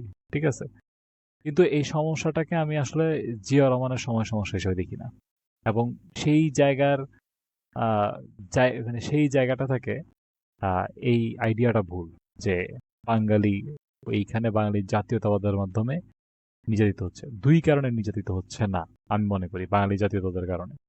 একটা হচ্ছে ওইখানে যাদের সাথে সংঘর্ষ, তাদের কনফ্লিক্টের জায়গার মধ্যে বিভিন্ন ইসলামিস্ট গ্রুপের আনাগোনা আছে, যেইটা হুম, অ্যাকচুয়ালি বাংলাদেশের প্রতিষ্ঠা করার সময় জিয়াউর রহমানের বাংলাদেশি জাতীয়তা সৃষ্টির টাইমটাই সবচেয়ে মানে প্রারম্ভিক টাইম ছিল, কারণ ইসলামিস্টদের বিশেষ একটা রাজনৈতিক মার্কেট ৭১-এর পর ছিল না। হুম। আচ্ছা, অন্যদিকে ইসলামিস্ট বলতে আমি মুসলিমদের কথা বলতেছি না, ইসলামবাদী যারা রাজনৈতিক ইসলাম নিয়ে কাজ করে। হ্যাঁ, এর বাইরে পাহাড়ের সমস্যাটা আসলে আমাদের একটা দেখার বিশাল দৃষ্টিভঙ্গি ভুল আছে। হ্যাঁ, আমি শর্টকাটে বলি, সেটা হচ্ছে আমরা এটাকে দেখি হইতেছে পাকিস্তানের পর বাংলাদেশ থেকে, অথচ এই ধরনের ওখানকার সংঘাতমূলক পরিস্থিতি আপনি মধ্যযুগ থেকে পাবেন, যেটাকে আমরা মধ্যযুগ বলতেছি। ওখানকার বিভিন্ন জনজাতি ইতিহাস পড়লে আপনি দেখবেন যে রিলিজিয়াস থেকে শুরু করে বিভিন্ন জায়গা থেকে বাঙালির সাথে ওদের ডিরেক্ট কমিউনিকেশন ছিল, এক্সচেঞ্জ ছিল। এমনকি ওইখানকার জনজাতিদের মানুষজন অনেকে বাঙালিদের যে এক ধরনের এম্পায়ার তৈরি হয়ে গেছিল বাংলা সুলতানাত, ওই এম্পায়ারের মধ্যকার অংশ ছিল। ইনফ্যাক্ট তারা যেমন রাউস রাজ্য যেটা ছিল আরাকানে, সেটা বাংলাদেশ মানে তৎকালীন বেঙ্গল সুলতানাতের একটা ভ্যাসেল স্টেট হয়ে গেছিল, এবং ওরা বার্মিজ এম্পায়ার থেকে আমাদের সাথে থাকতে বেশি প্রেফার করতো, কারণ বার্মিজ এম্পায়ার করে একটা আরো ভয়ঙ্কর থ্রেট মনে করতো। হ্যাঁ, এটা জাস্ট আমি একটা বললাম। তো ওই এম্পায়ারের যেই জনজাতি প্রধান ছিল তারা হচ্ছে এখনকার যাদেরকে আমরা জেনারেলি বাংলা ভাষায় মগ বলি বা মারমারা খাইন এনারা। ঠিক আছে, তো এই কনফ্লিক্টের আসলে অনেক ইতিহাস আছে। এবং এখানে একটা বড় সমস্যা যে সেপারেটিজম যেটা হয়েছে, এই সেপারেটিজমের মধ্যে যারা আছে তাদের বিশেষ করে কিছু ভূ রাজনৈতিক অ্যাম্বিশন আছে, এবং অন্যান্য ভূ রাজনৈতিক শক্তি থেকে তারা সরাসরি সাপোর্ট পাইছে স্বাধীন বাংলাদেশে। বিফোর স্বাধীন বাংলাদেশ তাদের একটা সিগনিফিক্যান্ট অংশ আবার বাংলাদেশের মধ্যে বাঙালি জেনোসাইডের সময়, মানে তাদের লিডারশিপ, জনজাতির সিদ্ধান্ত এগুলো না, কারণ ওইখানে কোনোদিন জনজাতির ইশতেহার ভাবে আসে নাই, যারা নেতৃত্বে আছে তাদেরটা আসছে। হুম। তারা হচ্ছে গিয়া বাঙালি জেনোসাইডের সময় সরাসরি প্রো পাকিস্তান ভূমিকা পালন করছে, রাজাকারদের সাথে ছিল। তাদের একটা অংশের লিডারশিপ, নট পিপল। ঠিক আছে, আচ্ছা, এইরকম পাল্টাপাল্টি বহু সমস্যাকে যখন আপনি খাপছাড়াভাবে একটা বিচ্ছিন্ন অংশ দেখেন, তখন এরকম বক্তব্য প্রচার করা সহজ হয়, যেটা অ্যাকচুয়ালি বাংলাদেশের বাম সেন্ট্রিক এবং কিছু নিও লিবারেল অংশের মানুষজনই মূলত প্রচার করছে যে বাঙালি জাতীয়তা এখানে একটা হুম। ফ্যাসিস্ট ভূমিকা পালন করছে। হুম, আরেকটা জিনিস হচ্ছে অত্যাচার এবং নিগ্রহ এবং গণহত্যা যে অভিযোগগুলা যেটা মিলিটারি এগেনস্টে আছে এবং ওখানে বাঙালিদের উপর আছে। হ্যাঁ, এটার একটা কাউন্টার অভিযোগও কিন্তু আছে। কাউন্টার অভিযোগগুলো আমি এটার ডিপে যাই নাই। তো অভিযোগটা হচ্ছে গিয়ে সিমিলার ভাবে স্থানীয় বাঙালিদের উপর অ্যাটাক হয়েছে, গণহত্যা হয়েছে। হ্যাঁ, এবং ওই অংশটা তাদের যে মিলিটারি উইং গুলো আছে, মানে বিভিন্ন পলিটিক্যাল অংশ যেগুলো আছে আর কি পাহাড়ের, তারা যথেষ্ট শক্তিশালী। তারা বিভিন্ন সময়ে অনেক কাজ করে পার পেয়ে গেছে। ইনফ্যাক্ট রিসেন্ট যেই 24-এ ৫ পর্যায়ে কিছু কনফ্লিক্ট, সেই কনফ্লিক্টের মধ্যেও কিন্তু আপনার এই ধরনের অভিযোগ আছে যে তারা আগে অ্যাটাক করবে, তাদের সাইডের এই প্রপাগান্ডা ছিল, এটা মিথ্যা ছিল, এটা সত্য ছিল। হ্যাঁ, তো আমি আমার তো মনে করবো যে 5 আগস্টের পরের যেই আহ, চিন্তা স্বাধীনতার কথা তারা বলে, তো এই চিন্তা স্বাধীনতা প্রথম ভুক্তভোগীদের কথাই তারা শুনতেছে না। হ্যাঁ, মানে ভুক্তভোগী বলতেছে, চিন্তা স্বাধীন প্রথম যারা মুখটা খুলছে, হুম, যারা ওদের পক্ষে ছিল, ওইখানকার বাঙালিদের ভয়েস যদি তারা শুনতো, তারা এই কথাটা বলতো না। বরং কিভাবে একটা ভূগোলের আন্ডারে আমরা ইনক্লুসিভ ভাবে থাকতে পারবো, হুম, সেইটার প্রস্তাবনার মধ্যে উত্তরও আসলে আপনার অন্তত বাঙালি জাতীয়তাকে ফ্যাসিবাদ বলে নাই, বরং তাদেরকে ইনক্লুড করার মাধ্যমে আছে, তাদের নিজস্ব নৃতাত্ত্বিক বৈশিষ্ট্য, ভাষিক স্বাধীনতা সবকিছু মেনে নিয়ে আছে। হুম, যাও গা, আজকের মতো তো ভাই যথেষ্ট আলাপ হয়েছে। হুম। আমরা আপনার আজকে একটু, রাত হয়ে গেছে এমনি তো।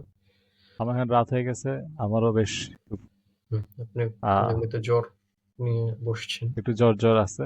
আপনি একটা শেষ কিছু কাটা বাইবে বলার চেষ্টা করেন, আম, কি বল? আমাদের পুরো ভিডিওটি দেখার জন্য আপনাদের ধন্যবাদ। আমরা ভবিষ্যতে চেষ্টা করব আরো নতুন গেস্ট নিয়ে আসার। আহ, খুব সাম্প্রতিক বিষয় নিয়ে আমরা আলাপ করার চেষ্টা করব। মঈন ভাই,